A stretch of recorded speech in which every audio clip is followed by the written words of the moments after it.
All students, am I Audible?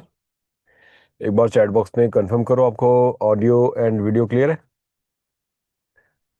Right in the chat box. Okay. Ashok PC Verma. PC Verma, तुमने नाम ऐसा रखा है जैसे कोई राइटर है, author. What is your first name? Rishi, Bhargav, Sahana, Shekhar, Bhavana, Ananta. Very good evening जी। ओके, तो जिनका भी आइडिया है यूपीएससी वाला अभी भी चेंज नहीं किया ना, कोई बात नहीं। हैंडआउट एंड पीडीएफ अपलोड नहीं हुआ? क्या बात करो अनंता।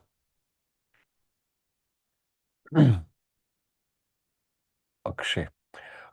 मुझे और बताओ कोई स्टूडेंट जो जिन्होंने हैंडआउट चेक किए हैं, आपको हैंडआउट अपलोड हो गया है कि नहीं?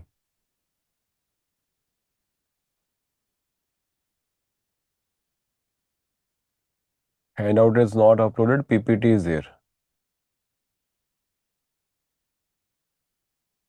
अरे,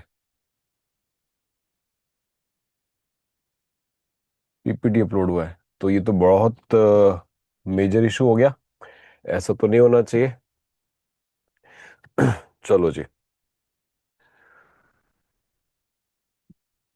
आई read from the previous batch Ananta. Okay ji, हाँ, तो that will be sufficient also. All right ji, तो very good evening to everyone. Now एक जो क्वेश्चन आया है वो आया है रिगार्डिंग हैंडआउट कि शायद अभी अपलोड नहीं हुआ है।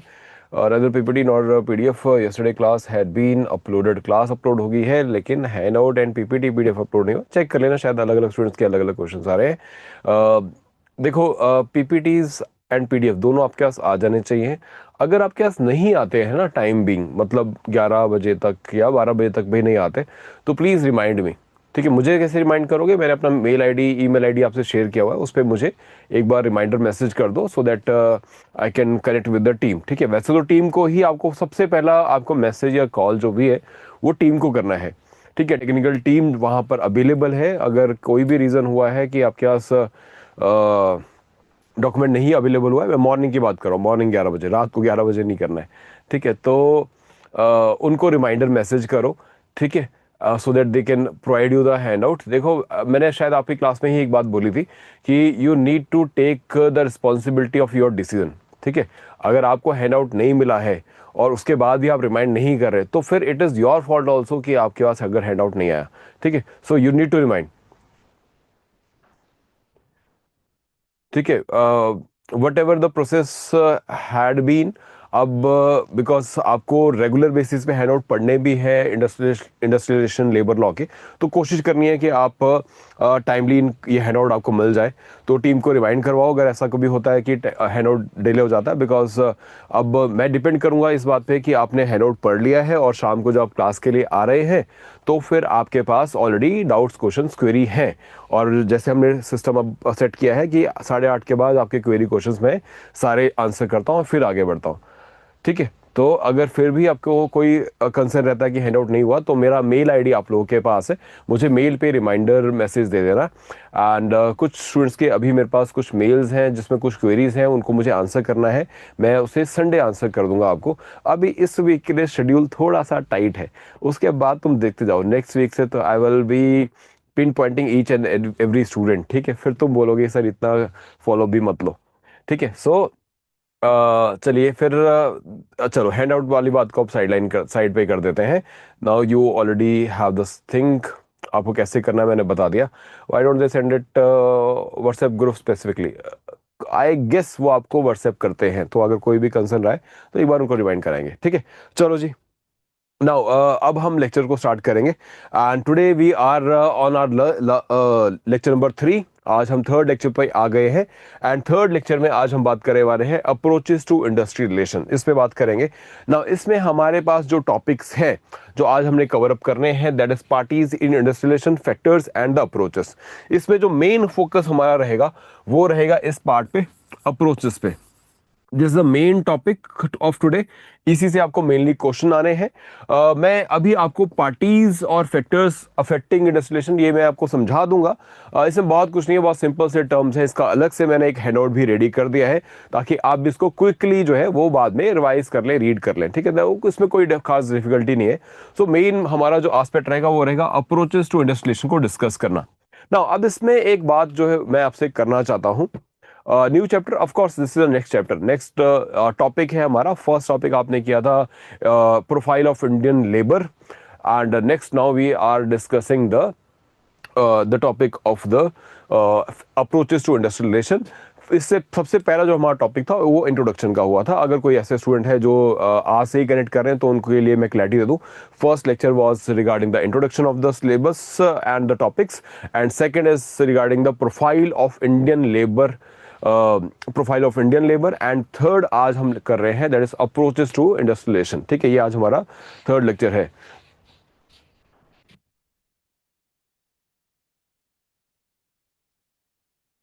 आपको जो पीपीटी पीडीएफ मिलते हैं और हैंडआउट मिलता है, पीपीटी पीडीएफ तो इंग्लिश में ही रहता है बिकॉज वो मैं खुद समय सामने खड़े होकर समझा रहा हूँ, हिंदी में भी टर्म्स आपको रेफर कर दूंगा। जो हैंडआउट है वो आपको हिंदी में भी मिलता है। ठीक है, हिंदी और इंग्लिश में मिलता है। आई गेस ये बात आज सेटल कर लेते हैं कि आपको हिंदी और इंग्लिश में हैंडआउट मिलता है। इसके रिगार्डिंग कोई फिक्र करने की ज़रूरत नहीं है, आपको मैंने प्रोसेस ऑलरेडी बताया हुआ है, so don't worry about this. ठीक है, अब आगे बढ़ जाते हैं। ओके जी, तो जो भी कल के क्वेरी क्वेश्चन है वो इस टॉपिक को एंड करने के बाद हम हैंडल करेंगे। सो अब आज का जो हमारा टॉपिक रहेगा that is regarding the approaches. अब अप्रोचेस होती क्या है, तो देखो ये एक इमेज है। इस इमेज में आपको एक काइंड ऑफ कैपिटलिस्ट या साहूकार दिख रहा है। उस साहूकार के सामने एक लेबर या वर्किंग क्लास का एक मुलाजिम जो है या मजदूर जो है वो खड़ा है। एंड बैकग्राउंड में अगर तुम ऑब्जर्व करो तो एक बड़ी सी ढेरी है, एक बड़ा सा वेल्थ का पूरा एक बंडल है। ठीक है, लेकिन ये कैपिटलिस्ट क्या ऑफर कर रहा है इसको, ये सिंपल एक वेजेस के नाम पर एक शेयर ऑफर कर रहा है या वेजेस ऑफर कर रहा है उसके मेहनताना के तौर पे, उसके लेबर के तौर पे। नाउ अब ये इमेज जो है वो डिपिक्ट करती है कि आप वर्कर और कैपिटलिस्ट के रिलेशनशिप को कैसे देखते हो। क्या आप कैपिटलिस्ट को इस वे में देखते हो कि भाई इसने पैसा लगाया, इसका कैपिटल लगा है तो he should get the major share, और क्या आप वर्किंग क्लास जिसने एफर्ट किया, मजदूरी किया और अपनी लाइफ को रिस्क पे डाला, क्या वो मेजर शेयर उसको मिलना चाहिए। और ये दोनों की जो आपस की इंटरेक्शन है, दोनों की आपस का रिलेशनशिप है, यही है हमारा इंडस्ट्रियल रिलेशन। ठीक है, this is the industrial relation. Industry में आपके पास मेनली दो पार्टिसिपेंट हैं, दैट इज वर्किंग क्लास और the worker, and the management और द कैपिटलिस्ट क्लास या the owner of the that particular industry. तो इन दोनों में किस तरह के रिलेशनशिप हो सकते हैं। ठीक है, जैसे किसी भी और रिलेशनशिप में अलग अलग भाव होते हैं या फीलिंग्स, इमोशंस होते हैं। अब आपका रिलेशन आपके मदर से अलग होगा, फादर से अलग होगा, बहन भाई से अलग होगा, दोस्तों से अलग होगा। वैसे ही इंडस्ट्रियल रिलेशन को देखने के भी कई सारे तरीके होते हैं। ठीक है, अप्रोचेस का मतलब होता है that is how you perceive और how you see the relationship, या किस तरह के रिलेशनशिप होने चाहिए या हो सकते हैं। अब ये हम क्यों डिस्कस करते हैं, बिकॉज एक टर्म है जिसको बोलते हैं इंडस्ट्रियल हार्मनी। खुल जा सिमसिम, इंडस्ट्रियल हार्मनी लिख लेना। ये टर्म वैसे आपको मिलेगी बुक में भी, हेड आउट में, इंडस्ट्रियल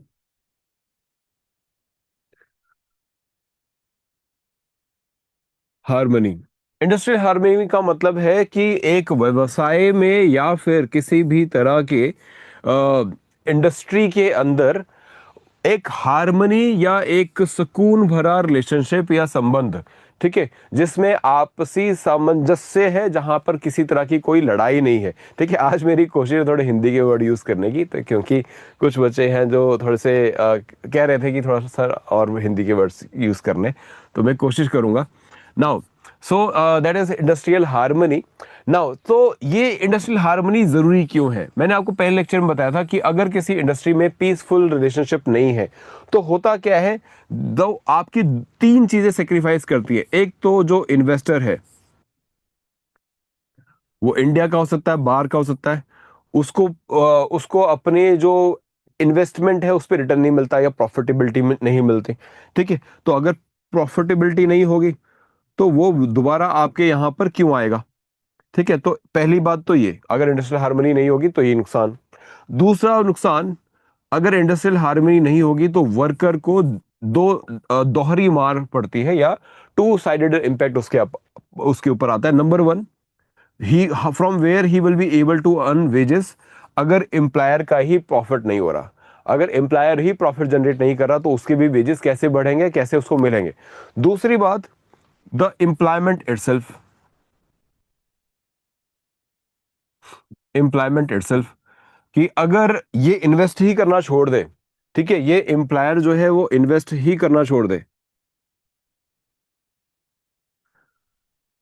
तो फिर आप कैसे नई फैक्ट्रीज या नई फैक्ट्रीज का एक्सपेंशन कैसे करेंगे? तो इसके वेजेस भी जाएंगे और एम्प्लॉयमेंट भी जाएगी। तीसरी बात, गवर्नमेंट के लेवल पे या कंट्री के लेवल पे, दैट इज इकोनॉमिक डेवलपमेंट।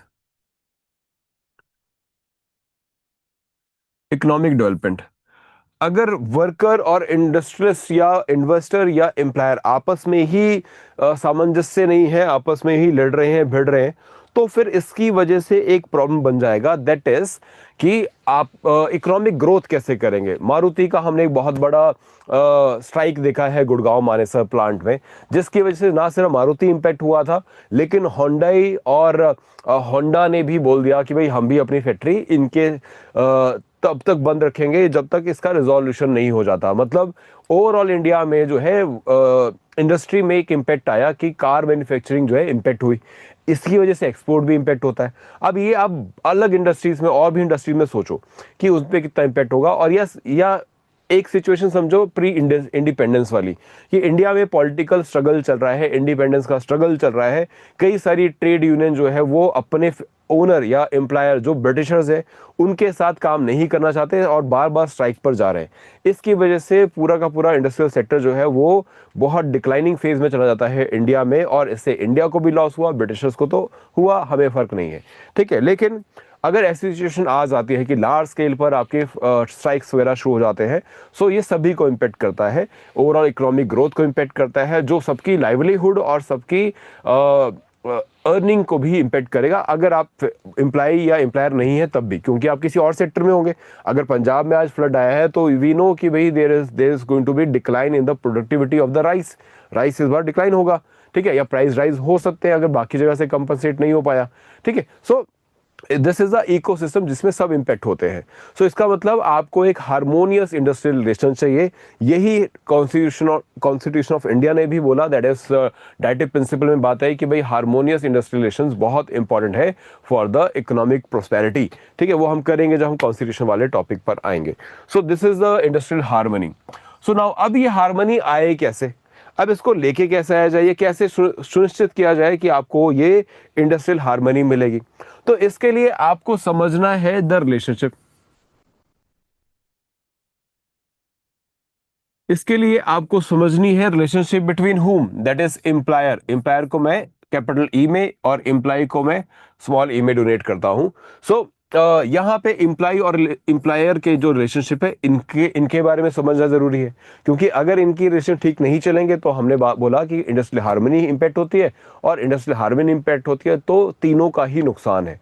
तो इसलिए हमको ये रिलेशनशिप समझने के लिए अप्रोचेस की जरूरत पड़ी कि भी, तो फिर कैसे समझे कि ये रिलेशनशिप कैसे काम करता है। ठीक है, तो हमको कई सारे डिफरेंट डिफरेंट थिंकर्स हैं जिन्होंने बताया कि भाई इस पर्सपेक्टिव से देखो। कोई बोलता है कि देखो एम्प्लॉयर तो अपने प्रॉफिट के लिए काम करेगा ही, तो मजदूर को भी अपने हक के लिए लड़ना है। तो दोनों उनमें तो थ्योरी आई या अप्रोच आई कि दोनों में कॉन्फ्लिक्टिंग रिलेशनशिप है। या फिर गांधी जी आए, उन्होंने बोला नहीं ऐसा नहीं होता, दोनों आपसी इंटरेस्ट में तो है लेकिन कुछ कॉमन इंटरेस्ट भी होता है, तो आपस में मिलजुल कर भी वो सोल्यूशन निकाल सकते हैं। तो यही है हमारी अलग अलग अप्रोचेस जिसको आज हमने कवर अप करना है अंडर दिस टॉपिक। नाउ अब before I go further for this topic, मैं आपको कल के एक टॉपिक को रिमाइंड करवाना चाह रहा हूँ। अब मैं आपको एक क्वेश्चन देना चाह रहा हूँ, रिस्की है बिकॉज तुमने अभी हैंड आउट रिवाइज नहीं किया, सिर्फ क्लास ही कवर अप की है। So let me see how many of you will be able to answer this. ठीक है, एक एडिटोरियल रिसर्च करते हुए मुझे मिला इस टॉपिक के रिगार्डिंग भी यार अदरवाइज भी बहुत पहले आया था, आई गेस शायद अप्रैल में मैंने ये टॉपिक पढ़ा था। एक न्यूज आर्टिकल आया हिंदू में और उसका टाइटल कुछ ऐसा था, are gig workers part of India's labour data. Now अब मुझे लगा कि मैं इसके बेसिस पे आपसे कुछ क्वेश्चंस पूछ सकता हूँ, जिससे थोड़ी रिवीजन भी हो जाएगी हमारी, और शायद कुछ डाउट्स हैं तो वो भी रिजॉल्व हो जाए। ठीक है, अब ये पूरा एक आर्टिकल है, अगर आप डिटेल में पढ़ना चाहोगे तो मैंने इसका लिंक भी वीडियो इस पीपीटी पीडीएफ में ऐड कर दिया है, वो आप कर सकते हैं। ठीक है, अच्छा तो मुझे बताओ क्या मैं ये रिस्क लूँ कि क्वेश्चंस इस क्वेश्चन का आंसर कर पाएंगे? थोड़ा टेक्निकल है मैं, लेकिन इलेबोरेट कर दूंगा तो आपको इतना इशू नहीं आएगा। हाँ जी, बता दो क्वेश्चन पे आया हूँ, ये डिस्कस करूँ या रहने दूँ? है कि मैं सर पहले हम हैंड आउट पढ़ लें? ठीक है, तैयार है? बता दो, बाकी भी बता दो, करना चाह रहे हैं नहीं करना चाह रहे। बड़ा इंपॉर्टेंट है ये, यूपीएससी क्वेश्चन की फॉर्म में फिर फ्रेम कर सकता है, कर सकता है, ये एग्जाम में आ सकता है क्वेश्चन, तो नोट भी कर लेना। ठीक है, इसका आंसर भी साथ में नोट कर लेना। नाउ चलो जी, चलो सारे रेडी है तो हम ये कर लेते हैं। ओके जी। नाउ अब मुझे आप पहली बात तो आप बताओ, कुछ बेसिक क्वेश्चन पूछ रहा हूं। सबसे पहली बात, यहां पे लेबर डेटा की बात हो रही है। लेबर डेटा, वैसे तो इस इमेज में देखेंगे तो हमको एक नाम ऑलरेडी दिख रहा है इस लेबर डेटा का, that is periodic labour force survey. Now, पहले तो कुछ क्वेश्चन मैं यहीं से पूछ लेता हूं, कौन करवाता है ये? Which is the body which conducts the survey, conducts the survey. ठीक है, कौन सी बॉडी ये सर्वे करवाती है? All right, so already very correct answers are there. तो correct answer is national statistics office, ये करवाता है। चलो, तो पहला हर्डल तो हमारा हो गया क्रॉस, ये तो ठीक है। दूसरी बात, ये जो एजेंसी है ये कौन सी मिनिस्ट्री के अंडर आती है? मिनिस्ट्री का name right in the chat box. Simple simple से चलूंगा, लेकिन इवेंचुअली जो क्वेश्चन आएगा फिर तुमको रियलाइज होगा दैट ये सारी क्लैरिटी बहुत जरूरी थी। Okay ji, very nice, very correct name, all are correct names, very nice. तो ministry of statistics and programme implementation, ministry of statistics and programme implementation. मैं देख रहा हूं क्लास में बैठे तो बहुत सारे बच्चे हैं, लेकिन रिप्लाई सब नहीं कर रहे। ठीक है, और सब नहीं कर रहे तो फिर मैंने तुमको फर्स्ट क्लास में बताया था, तो मुझे कैसे पता लगा कि तुम लोग में आ रहा है, तुम्हें नहीं आ रहा है, या मुझे कुछ और भी एग्जाम्पल देके समझाना है? तो सबके आंसर मैंडेटरी है। ठीक है, सबने आंसर देख रहे हैं। ये लाइव क्लास है तो अच्छी बात है, हम लाइव इंटरेक्ट कर पाएंगे, आपके डाउट क्वेरी क्वेश्चन को रिजॉल्व कर पाएंगे, क्योंकि मैं नहीं चाहता फिर तुम बाद में रिकॉर्ड लेक्चर्स में कोई डाउट फिर लेके आओ। तो बेटर है लाइव देख रहे हो तो लाइव रिस्पॉन्ड भी करो, जिंदा हो तो जिंदा दिखने भी चाहिए, है ना? तो अदरवाइज तो रिकॉर्ड लेक्चर तुम्हारे पास था नहीं, अगर रिप्लाई करना फिर तो रिकॉर्ड लेक्चर से भी देख सकते थे। तो I want everyone to answer, ठीक है, क्योंकि इसका जो क्वेश्चन आएगा वो थोड़ा सा टेक्निकल क्वेश्चन साइड पे चला जाएगा। So I want you to have the clarity on this. ठीक है, ओके जी, आगे बात करते हैं। नाउ यहां तक हमारी बात क्लियर होगी। अब नेक्स्ट बात पर आते हैं। नेक्स्ट बात है कि क्या गीग वर्कर्स इस लेबर फोर्स में इंक्लूड होते हैं कि नहीं? नाउ अब ये जो गीक वर्कर है ये एक टेक्निकल टर्म है, not that technical, normal newspaper में भी आप पढ़ते हो, लेकिन इसको डिफाइन किया है एक नए कोड ने, जो अभी हमारी क्लासेस में अभी आना है, जिसको बोलते हैं code on wages. Code on wages plus code on social security.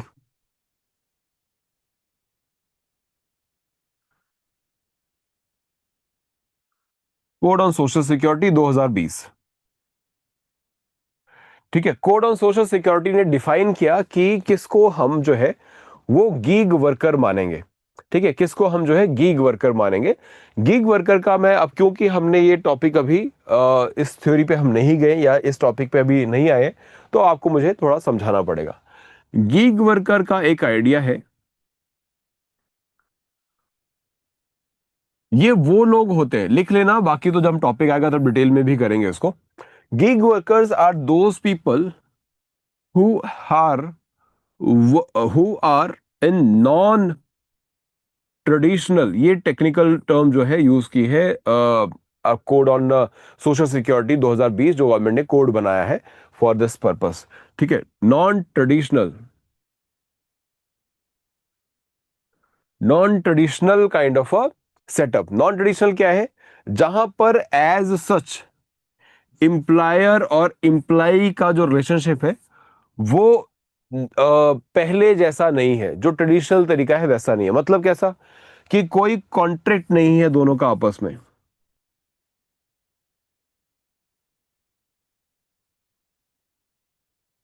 ठीक है, कोई कॉन्ट्रैक्ट साइन नहीं हुआ है, ना ही कोई वेजेस दिए जा रहे हैं, ना ही कोई ऑफिस है जहां पर जाना है, ना ही कोई वर्किंग आवर्स डिफाइंड है,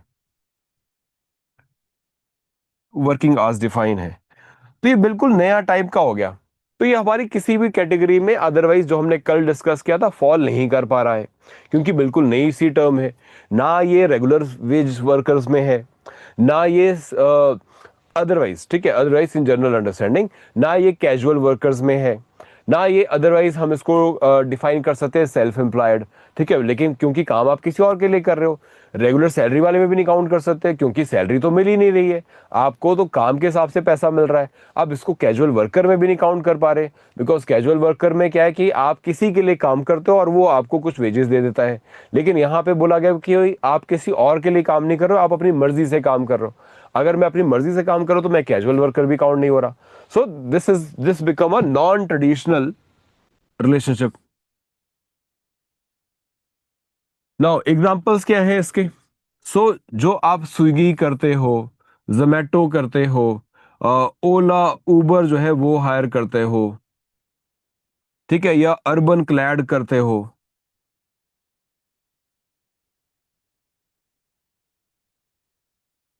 ये सारे जो है, ये क्या है? ये सब के सब एक प्लेटफॉर्म है या एक एग्रीगेटर है। प्लेटफॉर्म और एग्रीगेटर,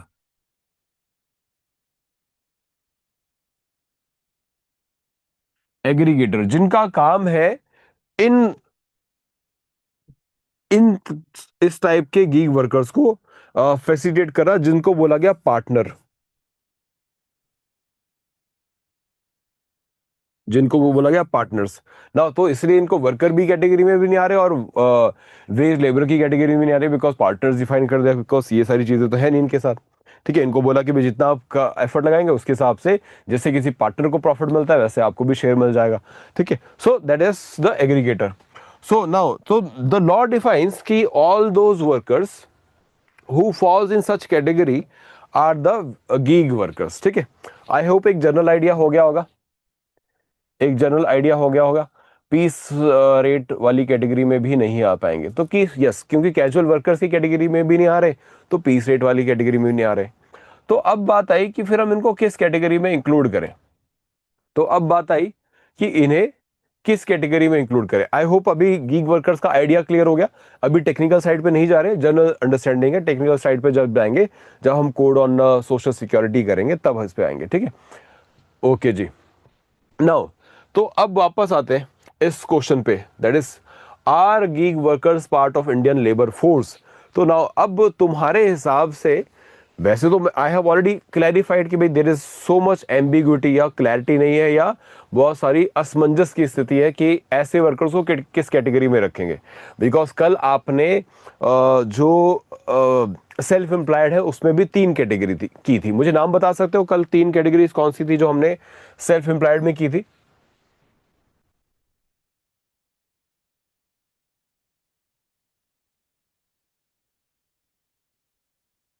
इसीलिए क्लास नोट्स बनाने के लिए बोलता हूं मैं, अगर बनाए हैं तो आप बता पाएंगे। ठीक है, ओके जी। सो इसमें एक हमने किया था own account workers, very nice. Okay, और क्या आंसर आ रहे हैं?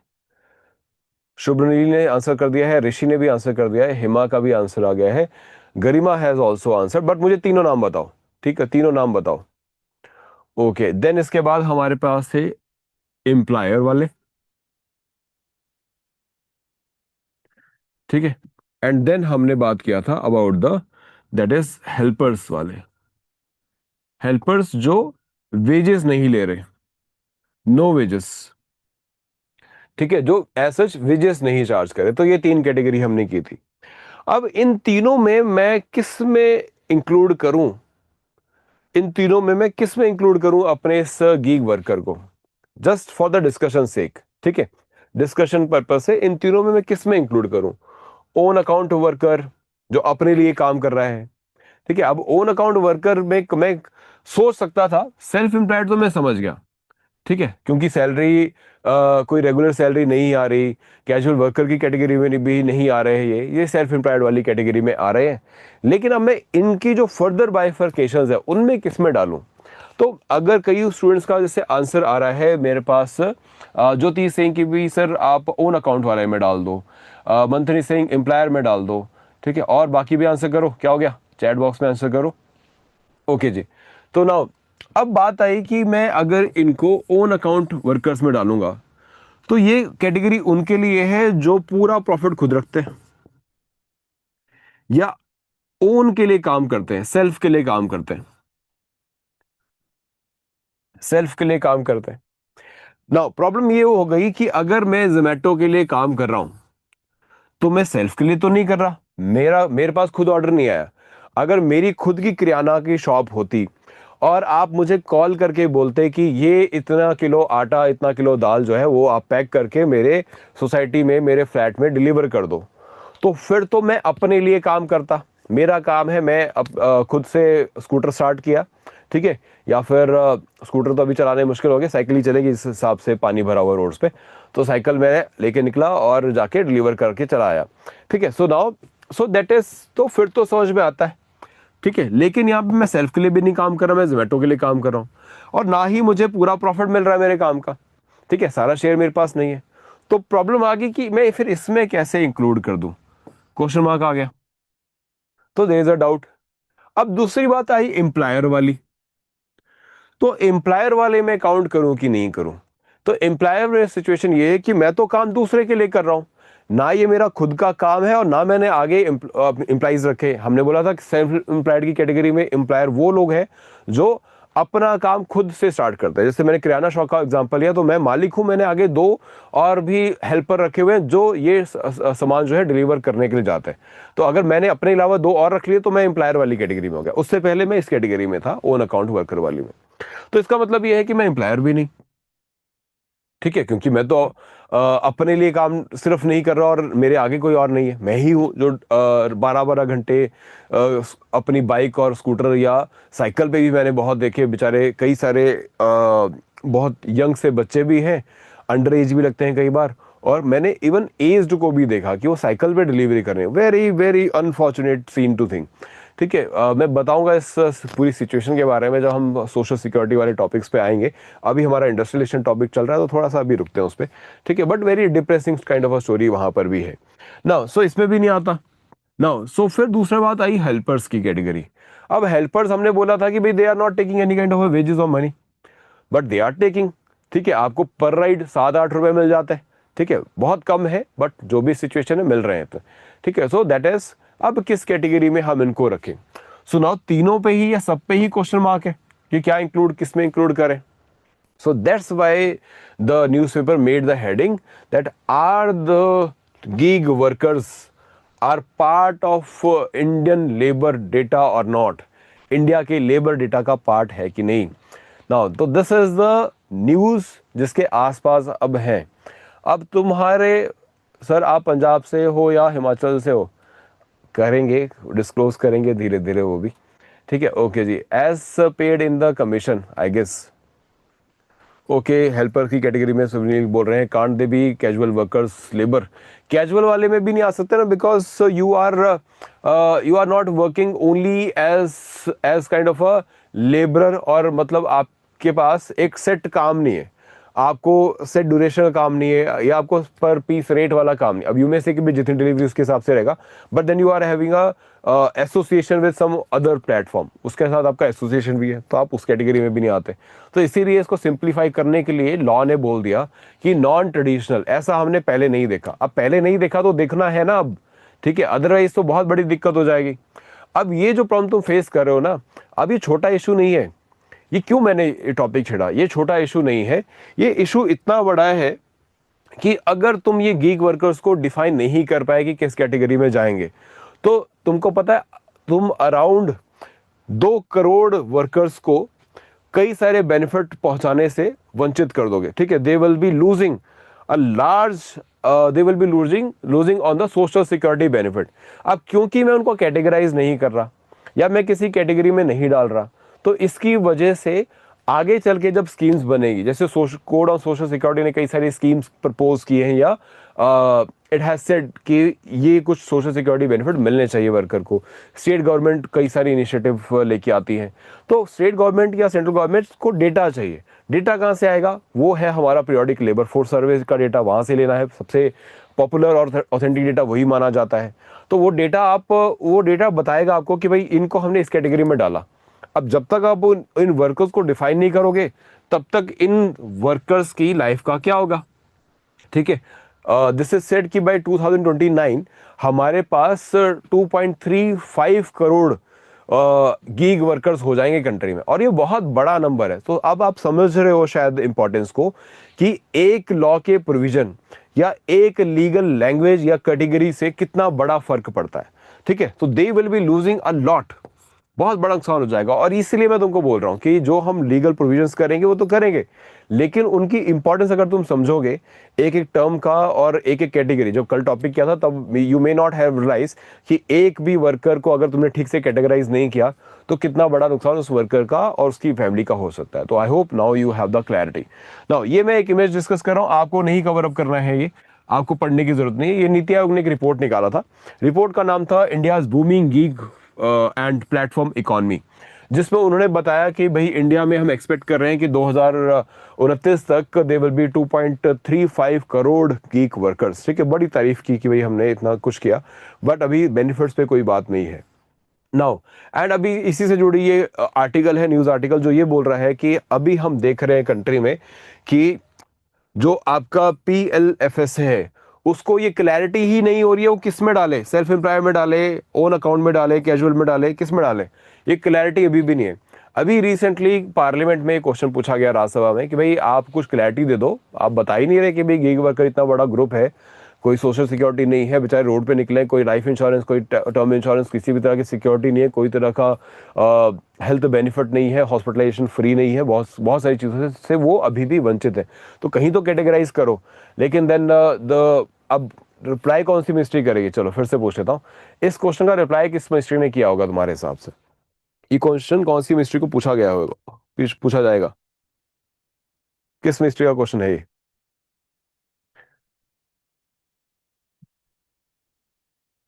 देखा, जो क्वेश्चन ठीक का आंसर कर भी रहे थे वो भी गलती कर रहे हैं अब, ठीक है। जिस मिनिस्ट्री का काम है लेबर का डेटा कलेक्ट करना, उसी से पूछेंगे।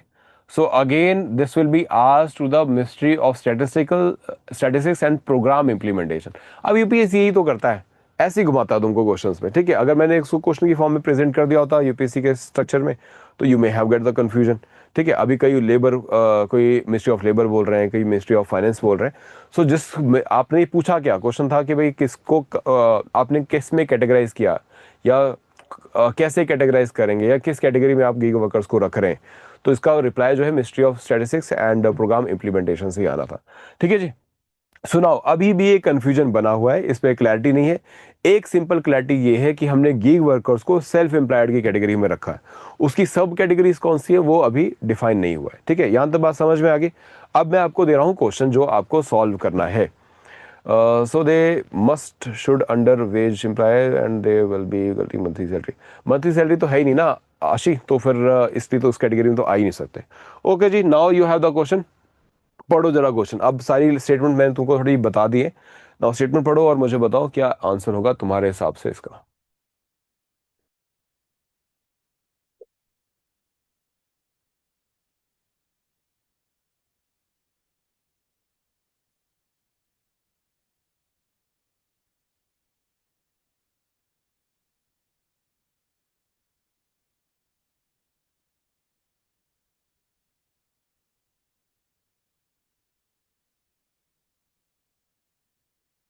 हाँ जी, तो क्वेश्चन हमारे पास है, that is which of the following statement is are correct regarding the PLFS periodic labour force survey and gig workers.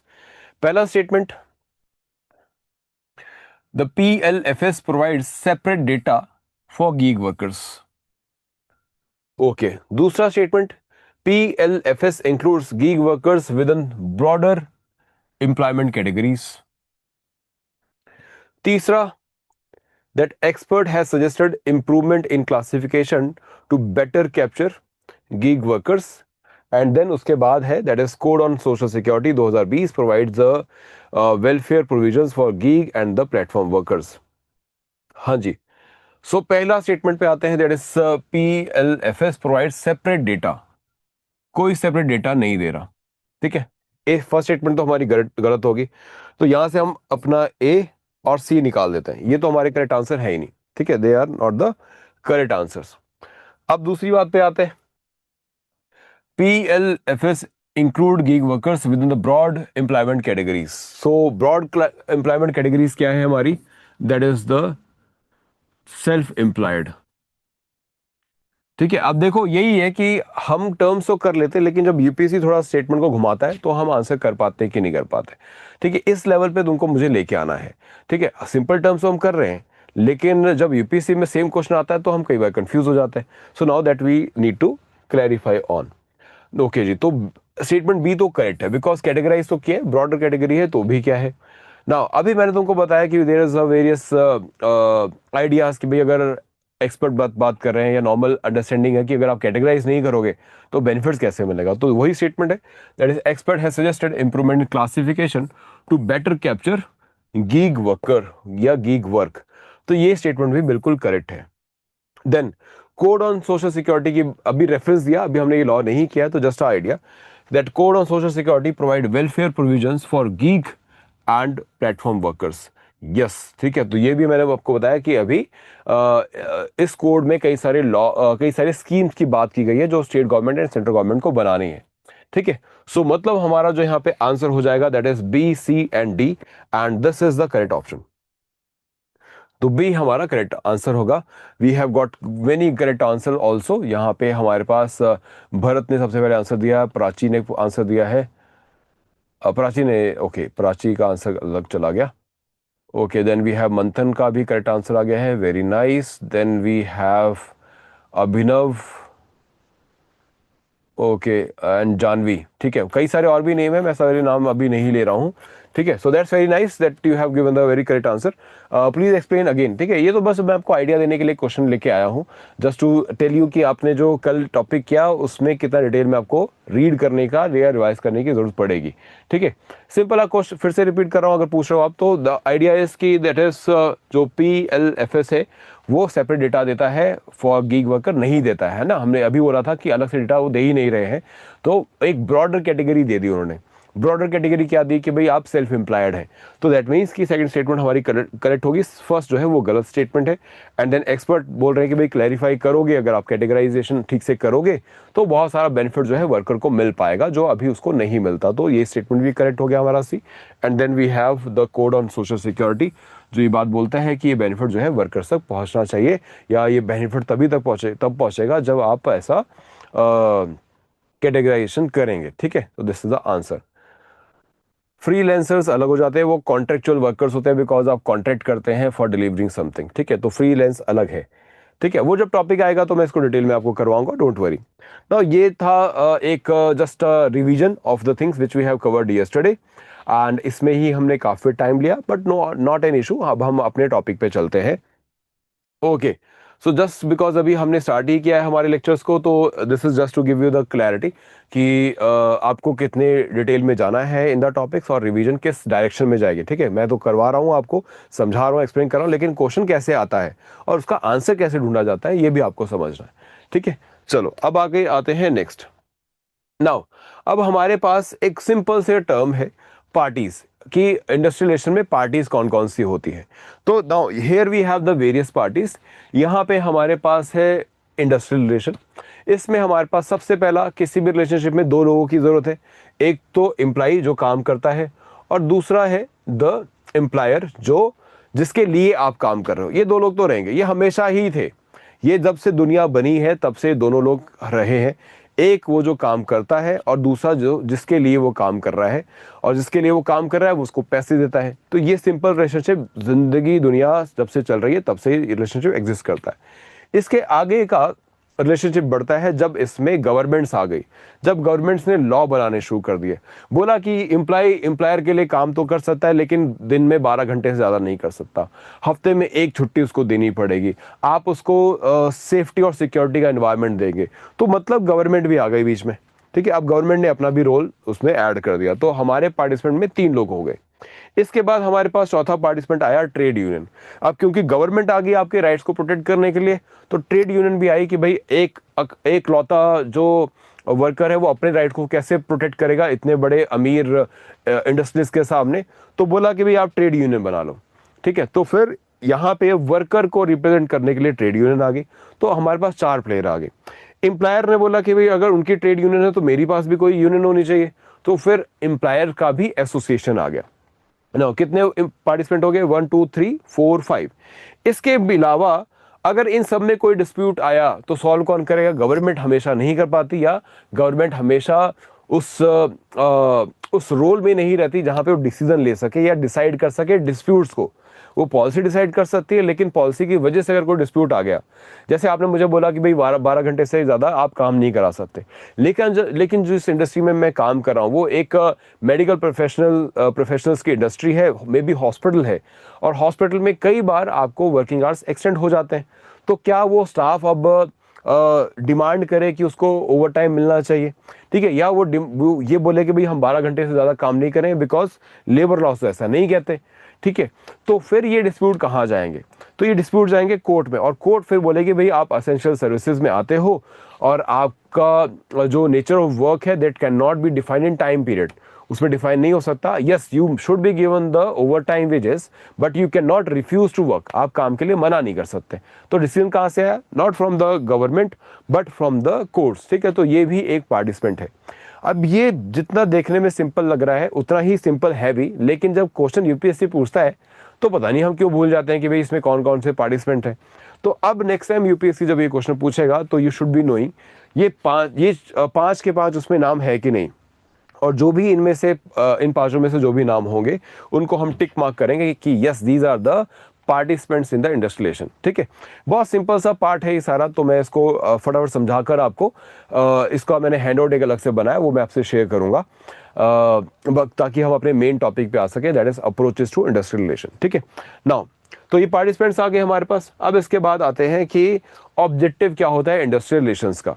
So very simple, that is पहली बात प्रोडक्टिविटी, प्रोडक्शन बढ़ी रहे उसके लिए, वर्कर और एम्प्लॉय और एम्प्लॉयर दोनों के जो हित हैं उनकी रक्षा हो सके इसके लिए, ठीक है। देन इसके अलावा दैट इज इंडस्ट्रियल डेमोक्रेसी बनी रहे। इंडस्ट्रियल डेमोक्रेसी एक नया टर्म है, ये आया जब 1950s के बाद में डेमोक्रेसी एक पॉपुलर वर्ड बन गया, most of the country democratic हो गई, तो बोला भाई कंट्री तो डेमोक्रेटिक है लेकिन जो इंडस्ट्री में डिसीजन लिए जाते हैं वर्कर के लिए उसमें तो वर्कर से पूछा भी नहीं जा रहा। तो बोला ये तो बड़ी गलत बात है, वर्कर से ही पूछना चाहिए। तो फिर डिसीजन लिया गया, जैसे इंडिया में भी इंडस्ट्रियल डिस्प्यूट एक्ट बनेगा, और वो एक्ट बोलेगा कि भाई वर्कर्स को भी आप पार्टिसिपेशन दो एम्प्लॉय इंडस्ट्री के डिसीजन में या फैक्ट्री के डिसीजन में, या आप जो एस्टेब्लिशमेंट चला रहे हैं उसके डिसीजन मेकिंग में।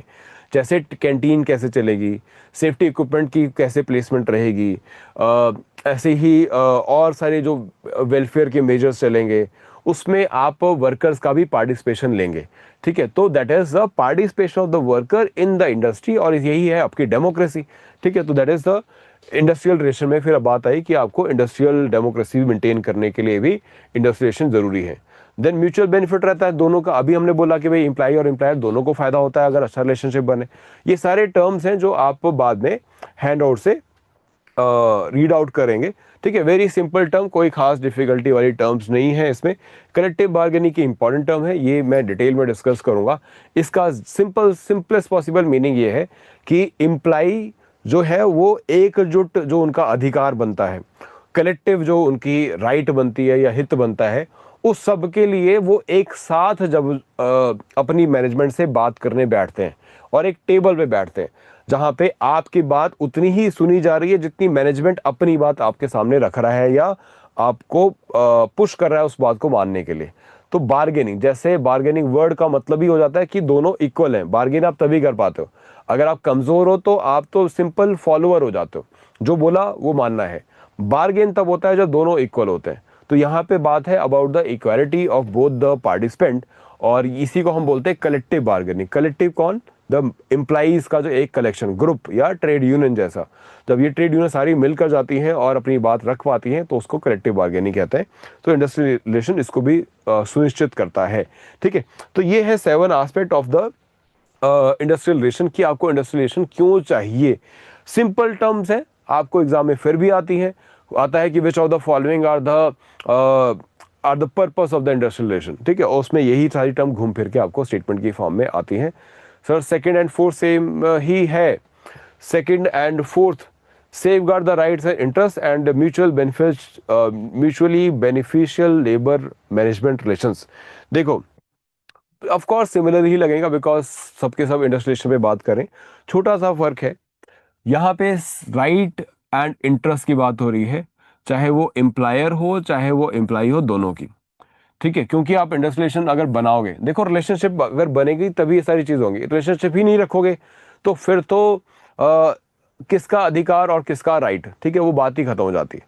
ठीक है, राइट और अधिकारों की बात तभी आती है। अब चलते फिरते मैं किसी को थोड़ी बोल दूंगा कि भाई मेरा ये अधिकार है कि तो आप मेरे साथ हाथ में हाथ डाल के चलो, ये तो मैं अपनी वाइफ अपनी गर्लफ्रेंड को बोल सकता हूँ ना।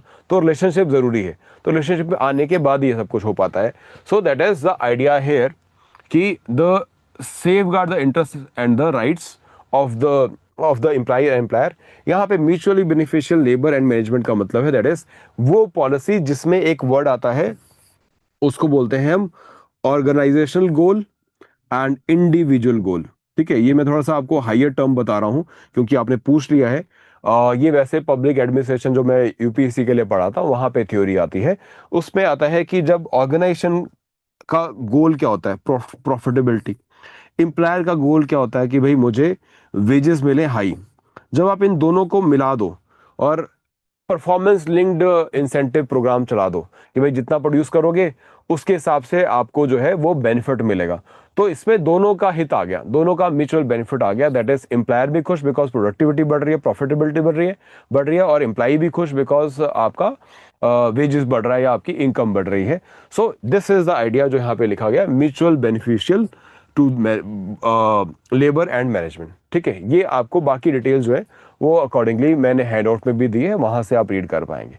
ठीक है, यहां तक क्लियर है तो हम आगे बढ़ते हैं। हम किसी का कोई क्वेश्चन यहाँ तक? सिंपल थिंग्स है आई गेस, इसमें ऐसा कोई क्वेरी का स्कोप है नहीं।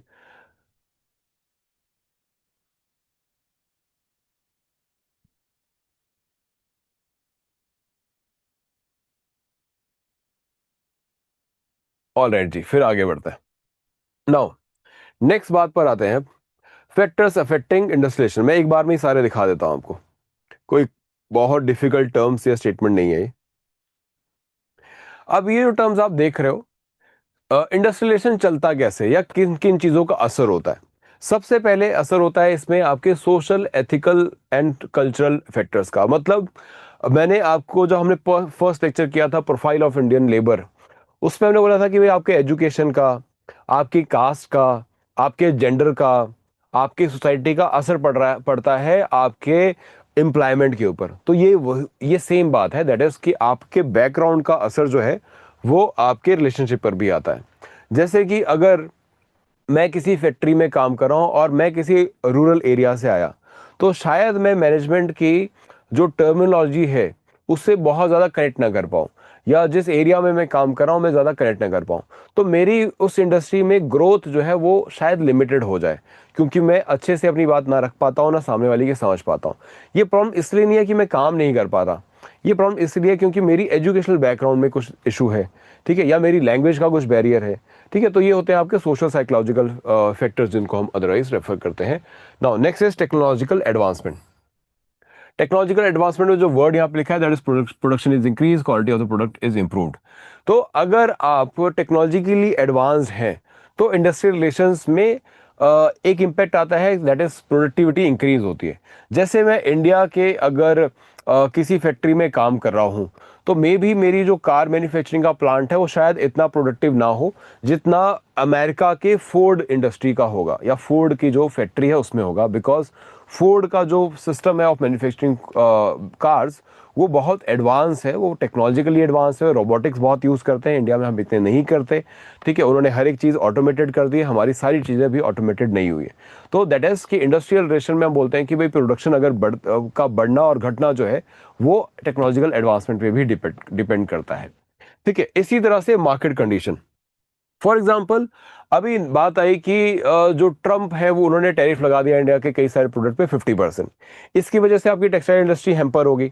अब मैं तो एज अ एम्प्लॉयर आपको नौकरी दे रहा था, एज अ एम्प्लॉय आप भी काम कर रहे थे, लेकिन इसके बीच में आ गया ट्रम्प।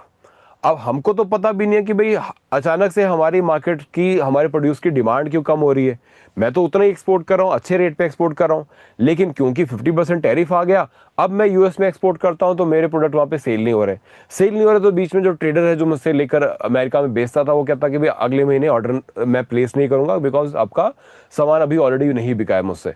ठीक है, तो अब आप सोच रहे हो यार हम दोनों के से तो कोई गलती नहीं हुई, तो गलती क्या हुई? दैट इज इंडस्ट्रियल रिलेशन में आप और एम्प्लॉय और एम्प्लॉयर नहीं था, तीसरा फैक्टर था मार्केट का भी। ठीक है, तो मार्केट भी डिटरमाइन कर रही है that how the things will work.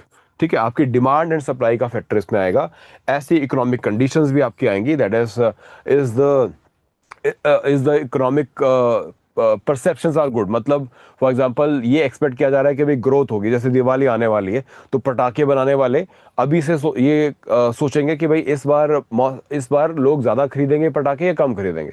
तो इकोनॉमिक कंडीशन देखते हैं कि भाई लोगों की इनकम बढ़ रही है कम हो रही है। तो बात है कि भाई इंडिया ने अभी रिसेंटली जीएसटी कम किया है, तो लोगों के पास शायद पैसे ज़्यादा आ जाएंगे दिवाली तक, तो या खर्चने के लिए उनके पास ज़्यादा पैसे होंगे, तो हम पटाखे और बनाते हैं ताकि हम इसको ज़्यादा सेल करेंगे। ठीक है, अभी पटाखे मैन्युफैक्चरिंग का काम चल रहा है। ठीक है, so that is a economic condition, कि इकोनॉमिक कंडीशन भी डिटरमाइन करती है कि इंडस्ट्रियलाइजेशन क्या किस तरफ जाएगा। कि अगर पॉजिटिव है तो प्रोडक्शन बढ़ती है, एम्प्लॉई को काम मिलता है, एम्प्लॉयर को प्रॉफिट मिलता है। अगर मार्केट की कंडीशन ठीक नहीं है तो दोनों ही इसमें पीछे हट जाते हैं। ठीक है, so that is the idea. Now psychological factor मतलब आपका खुद का माइंडसेट, परसेप्शन एंड अकॉर्डिंगली।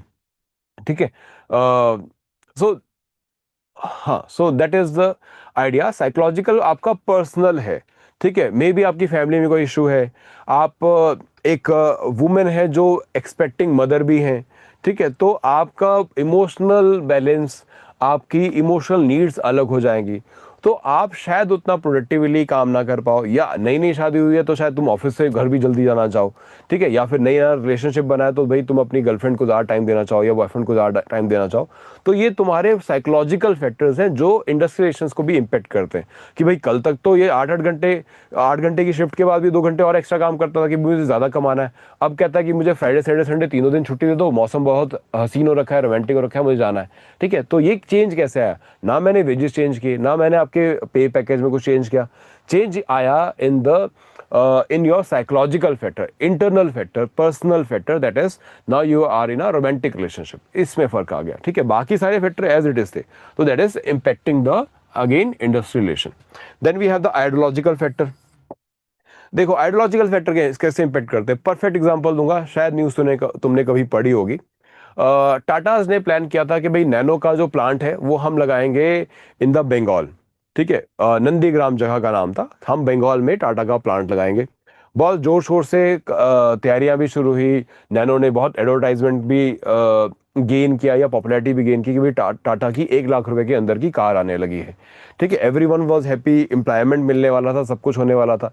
लेकिन उसमें एक आइडियोलॉजिकल फैक्टर आ गया। आइडियोलॉजिकल फैक्टर आया कि नंदीग्राम के फार्मर्स ने बोला कि ये जो फैक्ट्री इतनी बड़ी लगाई जा रही है, हमारी जो सरकार है, कम्युनिस्ट गवर्नमेंट हुआ करता था उस टाइम बंगाल में, ये हमारी सरकार ही हमारे अगेंस्ट होगी। इनको हमने वोट दे के भेजा था कि भाई आप कम्युनिज्म को आगे बढ़ाओगे या आइडियोलॉजी ऑफ कम्युनिज्म को आगे बढ़ाओगे, इसमें वर्कर का, फार्मर्स का, पीजेंट का अधिकार ऊपर रखा जाएगा कैपिटलिस्ट इंडस्ट्रियलिस्ट के अधिकारों से पहले।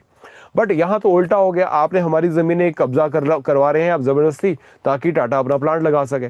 अब टाटा बोल रहा है यार ये कैसी सोच है, मैं तो यहाँ पे एम्प्लॉयमेंट देने के लिए आ रहा हूँ, इनको तो खुश होना चाहिए कि भाई आएगा, फैक्ट्री लगेगी तो एम्प्लॉयमेंट बढ़ेगी, आसपास के एरिया के लैंड के रेट बढ़ जाएंगे। बट आइडियोलॉजिकली प्रॉब्लम हो गई, और इस इशू का दो लोगों ने फायदा उठाया। पहला फायदा मिला ममता बनर्जी को, जिन्होंने इन पीजेंट्स को मोबिलाइज किया अपने हक को, अपने हितों की रक्षा के लिए। ठीक है, अब वो जैसे भी आप इसको समझना चाहें कि उन्होंने लोगों को या वर्कर्स को बोला कि भाई देखो मैं तुम्हारे हितों की रक्षा करूंगी। वो तब भी वाइट साड़ी और वाइट स्लीपर पहना करती थी, आज सीएम बनने के बाद भी, आई गेस 15 साल से ऊपर हो गए उनको, वो आज भी ऐसी ही। ठीक है, सो नंदीग्राम ने दो लोगों का करियर बनाया। एक तो बनाया ममता बनर्जी का, जो फिर सीएम बनी, और आई गेस उनका ये थर्ड टर्म है एज अ सीएम। और दूसरा बड़ा इंटरेस्टिंग नाम, तुम्हें पता दूसरा कौन से पॉलिटिशियन है जिन्होंने नाम बनाया या जिनका करियर इसके बाद चमक गया? और कौन से हैं, अगर तुमने स्टोरी फॉलो की है नैनो की और नंदीग्राम की?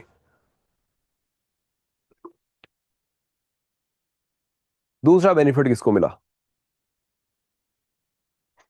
इतने भी नन्हे मुन्ने राही नहीं थे तुम उस पीरियड में। Shubhankar, Deepti, very nice. चलो दैट्स मीन्स कि you you are following the news also. Current affair से भी अपडेट है, पॉलिटिकल सिचुएशन से। Current affairs is one thing, political realities is the other thing, उससे भी हम अवेयर हैं। नाउ, अब टाटास को अप्रोच किया एक स्टेट के सीएम ने, बोला यार तुम कहाँ इतनी टेंशन में घूम रहे हो, नंदीग्राम में पता नहीं कब कोर्ट में जाएगा, लोग धरने पे हैं, स्ट्राइक में हैं, कब तक सोल्यूशन निकालोगे? तुम एक इंडस्ट्रीज हो, प्रॉफिट के बारे में सोचो, तुम्हें इंडस्ट्री लगानी है, तुमने इतनी एडवर्टाइजमेंट कर ली, आप इतनी टेक्नोलॉजी बना चुके, अपने प्रोटोटाइप बना लिया नैनो का, सबको पता है कि कार अब ऐसी दिखेगी, प्रोडक्शन कब शुरू करोगे? नहीं करोगे तो फिर कोई और आ जाएगा तब तक। ठीक है, वो ले आएगा, अपनी मारुति तो जानी जाती है अपने लोअर लो कॉस्ट कार्स के लिए, वो बना लेंगे। तो now this CM gave them the him the idea कि भाई देखो इतनी टेंशन से बाहर निकलो, मैं तुमको फैसिलिटेट करता हूँ। एंड ये थे उस टाइम के गुजरात के CM, the beloved prime minister Narendra Modi. उन्होंने बोला कि भाई इतनी टेंशन लेने की जरूरत नहीं है, आप गुजरात में प्लांट लगाओ, जमीन हम देंगे, इलेक्ट्रिसिटी हम देंगे, उस जगह पे जिस जमीन पर रोड नहीं हुई तो रोड भी हम बना के देंगे। तो नाउ दिस इज द, इसको बोलते हैं कॉम्पिटेटिव फेडरलिज्म, कि एक स्टेट दूसरे से compete करती है for getting the some kind of a benefits और सम काइंड ऑफ अ, इस केस में इंडस्ट्री। तो टाटा ने बोला यार ठीक है यार, हमने इतना क्यों स्ट्रगल में पड़ना, तो नंदीग्राम वहीं का वहीं रह गया, और गुजरात में टाटा ने फैक्ट्री लगाई, नैनो प्रोड्यूस हुआ, बहुत लार्ज स्केल प्रोडक्शन हुई, बहुत सारे लोगों को एम्प्लॉयमेंट बना, and from there onwards Gujarat is known in the country and the world as a manufacturing state. ठीक है, उससे पहले भी थे, but now they have a big name under the leadership of the then CM Narendra Modi. ठीक है, so that is the, now he has become the PM. And जब वो इलेक्शन के लिए कैंपेन किया करते थे 2014 में, तो उसको वो बोलते थे कि भाई ये गुजरात मॉडल है, हमने प्रूफ किया है कि कैसे एक स्टेट को आप इंडस्ट्रियलाइज कर सकते हैं with all the government policy. ठीक है, and I will replicate it at the national level. अब वो कितना हो पाया कितना नहीं हो पाया वो आपके सामने है टू जज। Now, so this is the idea, so this is the ideological factor. तो कुछ भी चेंज नहीं था, सब कुछ सेम था, लेकिन आइडियोलॉजी में ने ऐसा इम्पेक्ट किया that you are not been able to good get a good industrialisation in Nandigram. Nandigram में अच्छे इंडस्ट्रियलेशन नहीं बन पाए because of the ideological factor. ये बड़ा इंपॉर्टेंट फैक्टर हुआ करता था और आज भी है और आगे भी रहेगा, क्योंकि इसकी वजह से हमने देखा है कम्युनिज्म का स्प्रेड होता हुआ, इसकी वजह से हमने देखा है कम्युनिस्ट चाइना कम्युनिस्ट चाइना बनता हुआ, इसकी वजह से हमने देखा है रशिया का या यूएसएसआर को बनते हुए और टूटते हुए, आइडियोलॉजिकल फैक्टर्स। ठीक है, now then we have the economic policies. क्या पॉलिसीज कैसे बनाते हैं? क्या वो इंडस्ट्री को फेवरेबल फेवरेबल पॉलिसीज है इंडस्ट्री के लिए या वर्कर के लिए? अगर आप वर्कर के लिए फेवरेबल पॉलिसी बनाओगे तो एम्प्लॉयर बोलेगा यार मेरा तो कोई फायदा ही नहीं है, मैं इंडस्ट्री क्यों लगाऊं। अगर आप इंडस्ट्री के लिए या इंडस्ट्रियलिस्ट के लिए प्रॉफिटेबल पॉलिसीज लेके आएंगे, देन वर्कर विल से कि भाई मैं वोटर हूँ, मेरी मुझे एक्सप्लॉइट कर किया जा रहा है और ये इनके फेवर की पॉलिसी बना रहे हैं। तो दे आर मल्टीपल थिंग्स। ठीक है, तो दैट इज अगेन ये इंडस्ट्रियल रिलेशंस को अफेक्ट करता है। So this is the idea regarding the factors affecting industrialisation. ठीक है, this is the conceptual clarity which you should be having. बाकी जो फैक्चुअल पॉइंट्स हैं या स्टेटमेंट्स हैं वो आप जो है हैंड आउट से इजीली रीड आउट कर सकते हैं, नॉट अ बिग टास्क। ठीक है, नाउ क्लियर हो गया यहां तक? हम्म, प्रॉब्लम तो अभी सीवियर हो रहा है डेफिनेटली, अगर दोनों स्टेट को कंपेयर करोगे तो बहुत फर्क आ चुका है। Explain social ethical factors. Social ethical factors मैंने आपको बताया। सोशल फैक्टर्स में देखो आपका सोशल क्या है? Gender issue. ठीक है, मेल फीमेल में सैलरी की डिस्पैरिटी, ठीक है। तो उसकी वजह से भी इंडस्ट्रियल रिलेशंस में फर्क पड़ेगा कि आप फीमेल को एज अ वर्कर देख रहे हैं या एज अ चीप लेबर देख रहे हैं। ठीक है, womens are always been considered cheap labour in the industry. ठीक है, दिस इज अ फैक्ट। ठीक है, क्योंकि वो कंपैरेटिवली आपको कम वेजेस में भी काम करने को रेडी हो जाती है, because most of the women in India are seen और working for the second income of the family. Family की सेकंड इनकम के लिए काम करती हैं। तो कहते हैं भाई एक तो ठीक आ ही रही है, हमको थोड़ा ही मिलेगा तो चलेगा। ये अप्रोच ठीक नहीं है, लेकिन ये रियलिटी है। क्यों है? क्योंकि इंडिया में वेजेस बहुत कम है, अनएम्प्लॉयमेंट बहुत ज़्यादा है। ठीक है, तो जितना भी इनकम आता है that is seen as the way. ठीक है, तो ये एक सोशल इशू हो गया। ठीक है, तो ये भी इम्पेक्ट करता है आपके रिलेशनशिप को इन the industry.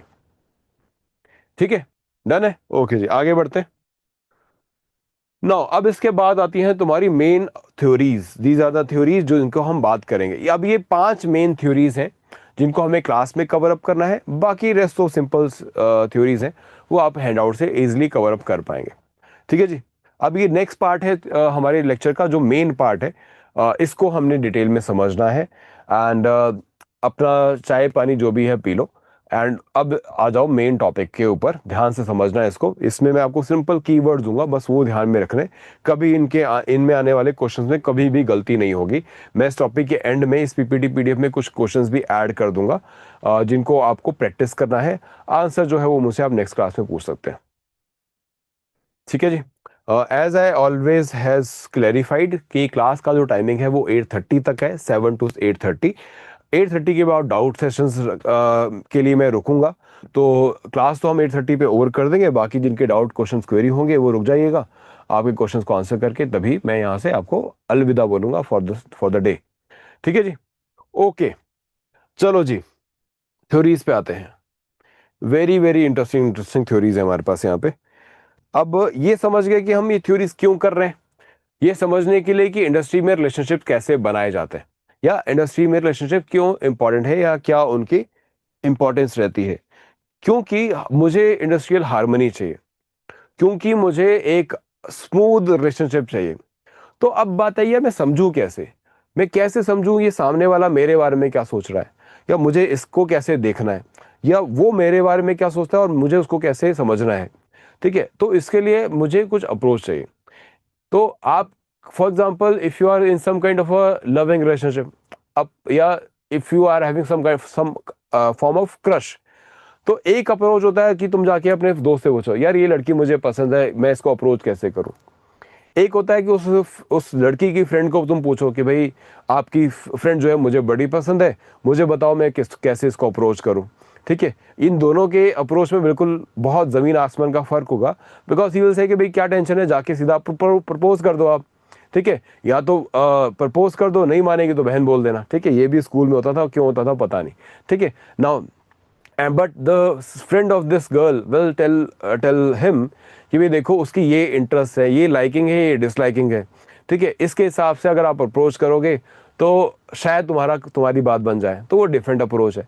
So the idea is that how you approach, या how we should approach the other. Employer कैसे अप्रोच करे और एम्प्लॉय कैसे अप्रोच करे। अगर तुम ये स्टेटमेंट समझ गए, अप्रोच का मतलब समझ गए, अब कोई बड़ी बात नहीं रहेगी। तो मेनली 5 अप्रोच है हमारे पास एम्प्लॉय एम्प्लॉयर को रिलेशनशिप को समझने के लिए। पहली अप्रोच है जिसको हम बोलते हैं यूनिटरी अप्रोच। ठीक है, यूनिटरी अप्रोच, यूनिटरी का मतलब होता है सिंगल, एक ही अप्रोच या एक नजरिया, एक सिंपल स्टेट नजरिया। और इस नजरिए में, इस अप्रोच में सिर्फ एक ही इंपॉर्टेंट पर्सनैलिटी है। ठीक है, उसके अलावा आसपास कोई भी नहीं है। बोला गया कि जो मैनेजमेंट होता है, एम्प्लॉयर होता है, या फिर ओनर होता है, उसके अलावा इस पूरे रिलेशनशिप में कोई इंपॉर्टेंट नहीं है। अगर वो चंगा है तो दुनिया चंगी है, अगर आप बुरे तो दुनिया बुरी। ठीक है, तो आप पे डिपेंड करता है कि आप कैसे हो। ये है हमारी पहली थ्योरी। सिंपल से मैंने तुमको बताया है, समझाया है। इस थ्योरी में you only see one factor, and that's why इस थ्योरी को हम बोलते हैं दैट इज अ यूनियनिस्ट या यूनिटरी अप्रोच। इसमें हम सिर्फ एक ही फैक्टर देख रहे हैं, दूसरा और कोई एंगल देख नहीं रहे। That is consideration. क्या है? That is every one benefit when the focus is on the common interest. ठीक है, अभी कॉमन इंटरेस्ट डिसाइड कौन कर रहा है? ठीक है, तो बोला कि भाई देखो कोई तेरा मेरा इंटरेस्ट नहीं होता, एक कॉमन इंटरेस्ट होता है। वो क्या है? इंडस्ट्री बढ़ेगी, सब बढ़ेंगे। ठीक है।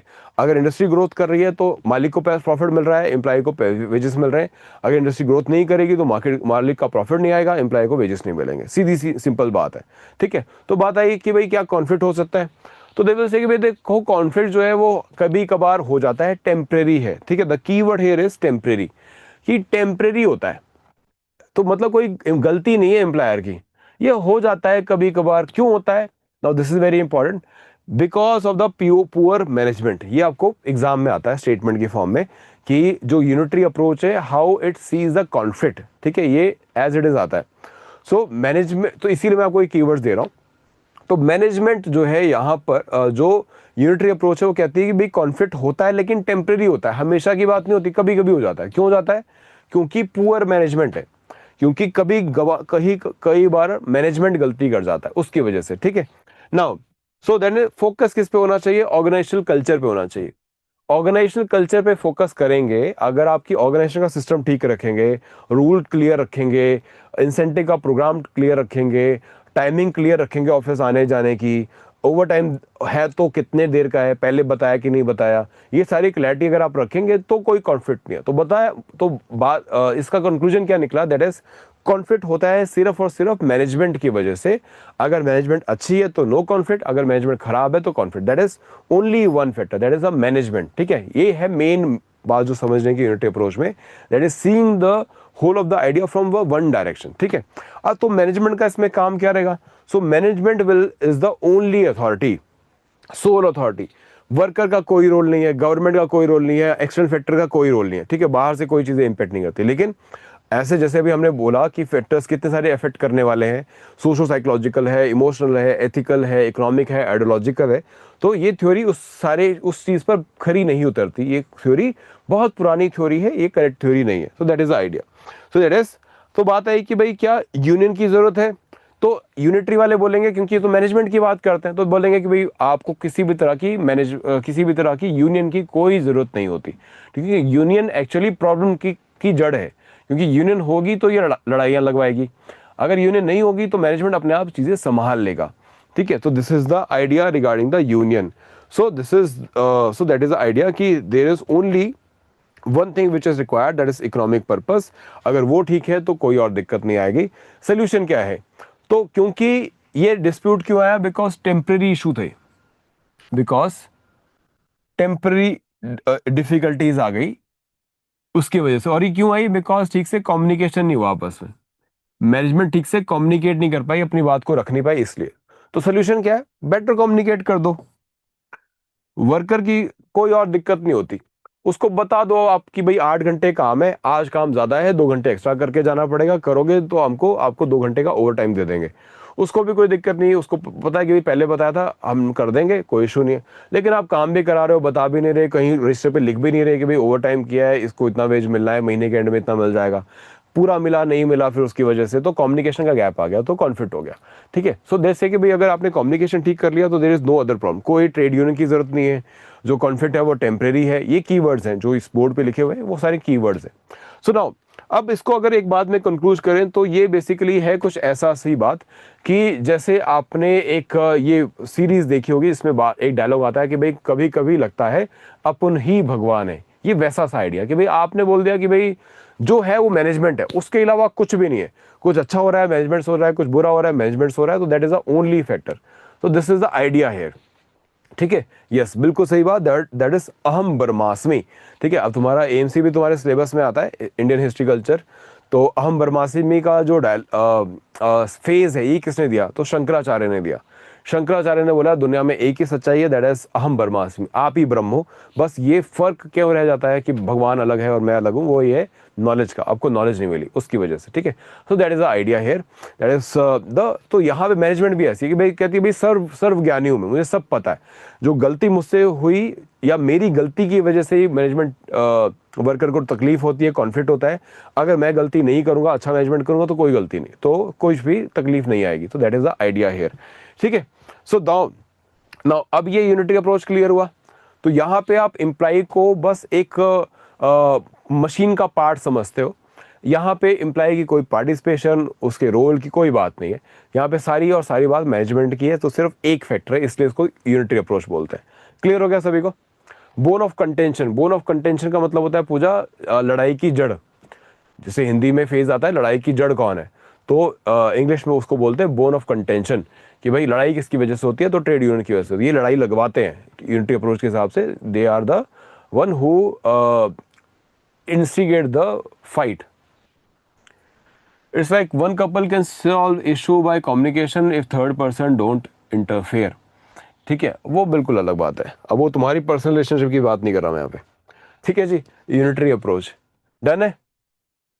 ऑर्गेनाइजेशनल कल्चर, ऑर्गेनाइजेशनल कल्चर होता है भाई टाइम कि तुम्हारा जैसे जापानीज ऑर्गेनाइजेशनल कल्चर क्या है कि भाई आपको टाइम से आना है, टाइम से जाना है, पंचुअलिटी इज द किंग या पंचुअलिटी इज द गॉडेस।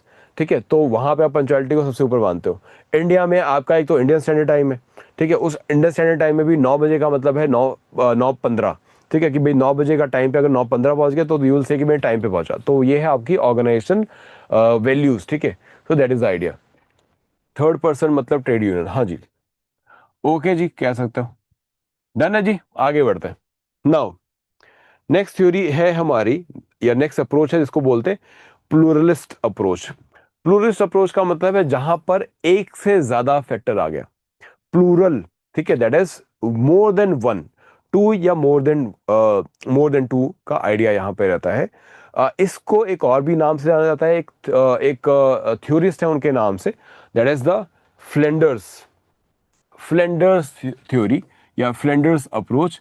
इसको एक और भी नाम देते हैं हम ऑक्सफोर्ड अप्रोच, बिकॉज ये ऑक्सफोर्ड जो यूनिवर्सिटी है वहाँ पर रिसर्चर्स है, और वहाँ से आपका ये थ्योरी या वहाँ से थ्योरी जो है चला आगे के लिए, तो ये नाम आया इसका। ठीक है, नाम क्लियर है, 3 नाम है, प्लूरलिस्ट अप्रोच, फेंडर्स थ्योरी, या फिर ऑक्सफोर्ड थ्योरी। ये नाम आपको एग्जाम में आ जाते हैं। बोल क्या रहे हैं, कुछ नहीं है, बस यूनिटरी वाले अप्रोच में एक की जगह आप 2 लोग आ गए। बोला कि सिर्फ मैनेजमेंट नहीं होती, वर्कर भी होता है। 2 लोग आ गए, बस यही मेन फोकस है इस पूरी थ्योरी का, कि there is 2 people in the relationship. And क्योंकि 2 लोग हैं तो दोनों के इंटरेस्ट अलग है। एम्प्लॉयर का इंटरेस्ट प्रॉफिट है, इसलिए वो ज्यादा सैलरी नहीं बढ़ाता ताकि ज्यादा प्रॉफिट अपने पास रख सके। एम्प्लॉय का इंटरेस्ट जो है वो वेजेस है, और इसलिए वो कई बार ज्यादा काम नहीं करता, क्योंकि जितने वेजेस है उतना ही काम वो करेगा। तो इसलिए बोला गया कि दोनों के इंटरेस्ट अलग हो जाते हैं, दोनों के इंटरेस्ट में फर्क आ जाता है। तो ये प्लूरलिस्ट अप्रोच है, इसमें बोलता है कि 2 इंटरेस्ट हैं, अलग लोगों के। यूनियनिस्ट अप्रोच में क्या था कि इंटरेस्ट एक है कॉमन, उस कॉमन इंटरेस्ट में अगर प्रोडक्शन बढ़ रही है तो दोनों का फायदा होगा, ये सोच थी। ऐसा रियलिटी में है कि नहीं है, वो आपके सोच को फॉलो करते हैं, उस पर डिपेंड करता है। नाउ आगे बात आई, नेक्स्ट इज अ कॉन्फ्लिक्ट। तो दे विल से कि भाई कॉन्फ्लिक्ट होना इज लाजमी, इनएविटेबल। इनएविटेबल मतलब लाजमी है, होगा। क्यों होगा, बिकॉज दोनों के इंटरेस्ट अलग हैं। तो दोनों की जब जब दोनों की इंटरेस्ट अलग है तो दोनों की लड़ाइयाँ होनी बनती हैं, क्योंकि एक का इंटरेस्ट दूसरे के इंटरेस्ट को काट देता है। ठीक है, अगर मैं वेजेस के हिसाब से काम करूंगा तो मैं प्रोडक्टिविटी को ज्यादा नहीं बढ़ाऊंगा, मैं बोलूंगा कि भाई जितना आराम रहे एज अ वर्कर उतना अच्छा है। एंड जो प्रोड्यूसर या एम्प्लॉयर होगा बोलेगा कि भाई जितना ज़्यादा काम होगा उतनी प्रॉफिटेबिलिटी बढ़ेगी, तो कम वेज में ज़्यादा काम कराओ। तो दोनों के इंटरेस्ट अलग है, तो इसलिए बोला गया कि भाई इनएविटेबल है, लड़ाई तो होनी है। कॉन्फ्लिक्ट के लिए ये आपको ना एज इट इज टर्म्स आएंगी कि एज पर यूनिटरी अप्रोच या as per pluralist approach conflict is inevitable या कॉन्फ्लिक्ट इज टेम्परेरी, ये टर्म्स आती हैं। इसीलिए मैं आपको सिर्फ टर्म्स इसलिए लिख रहा हूँ ताकि आप बाद में इसको रिवाइज करते टाइम आराम से समझ पाओ। नाउ रैशनल, रैशनल का मतलब है कि भाई देखो कॉन्फ्लिक्ट होना ही है, 2 अलग लोग हैं, ये बेसिक कॉमन सेंस है। ठीक है, कि 2 अलग लोग हैं तो दोनों में लड़ाई होनी है, ये अप्रोच है प्लूरलिस्ट वालों का। वो कहते हैं कि भाई 2 अलग लोग तो लड़ाई होगी और होना लाजमी है, कोई रोक नहीं सकता इसको। लेकिन इसको रिजॉल्व भी किया जा सकता है। तो कहते हैं कि रिजॉल्व कैसे होगा, तो जैसे कि भाई इसके लिए आप ट्रेड यूनियन बना लो और आपस में बात करो, और उस बात चीज से सोल्यूशन निकाला जा सकता है। नाउ फोकस किस पे, इंप्लाइज पे। ठीक है, वहां पर यूनिटरी में फोकस किस पे था, जा चैट बॉक्स में लिखो, मैं देखो कितना फॉलो कर रहे हैं हम बातों को। यूनिटरी अप्रोच में फोकस किसके ऊपर है, सारा का सारा दामोदर, दामोदरार जो भी बोलते हैं, वो किसके ऊपर है, सोल्यूशन कौन देगा। ठीक है, या कोई भी प्रॉब्लम किसकी वजह से होती है और उसका सोल्यूशन कौन निकाल सकता है। Yes, very nice, management. तो वहां पे फोकस है मैनेजमेंट, यहाँ पे फोकस है एम्प्लॉइज, एम्प्लॉयर के हित जो है वो फोकस एरिया है। नाउ मैनेजमेंट का क्या रोल रहना चाहिए फिर ऐसे रिलेशनशिप में, कि वो डिसेंट्रलाइज कर दे, वो वर्कर्स को भी इन्वॉल्व कर ले इन द डिसीजन मेकिंग। ठीक है, मैनेजमेंट जो है वो एक मीडिएटर का काम करे, वर्कर से बातचीत करे। ठीक है, ताकि क्योंकि कॉन्फ्लिक्ट होगा, क्योंकि दोनों के आइडियाज अप्रोच अलग है, तो सोल्यूशन कैसे होगा कि दोनों आपस में बात करें। ठीक है, और बात करने में पहल कौन करेगा, मैनेजमेंट करेगा। क्यों करेगा, बिकॉज फोकस एम्प्लॉय का इंटरेस्ट सिक्योर करना है।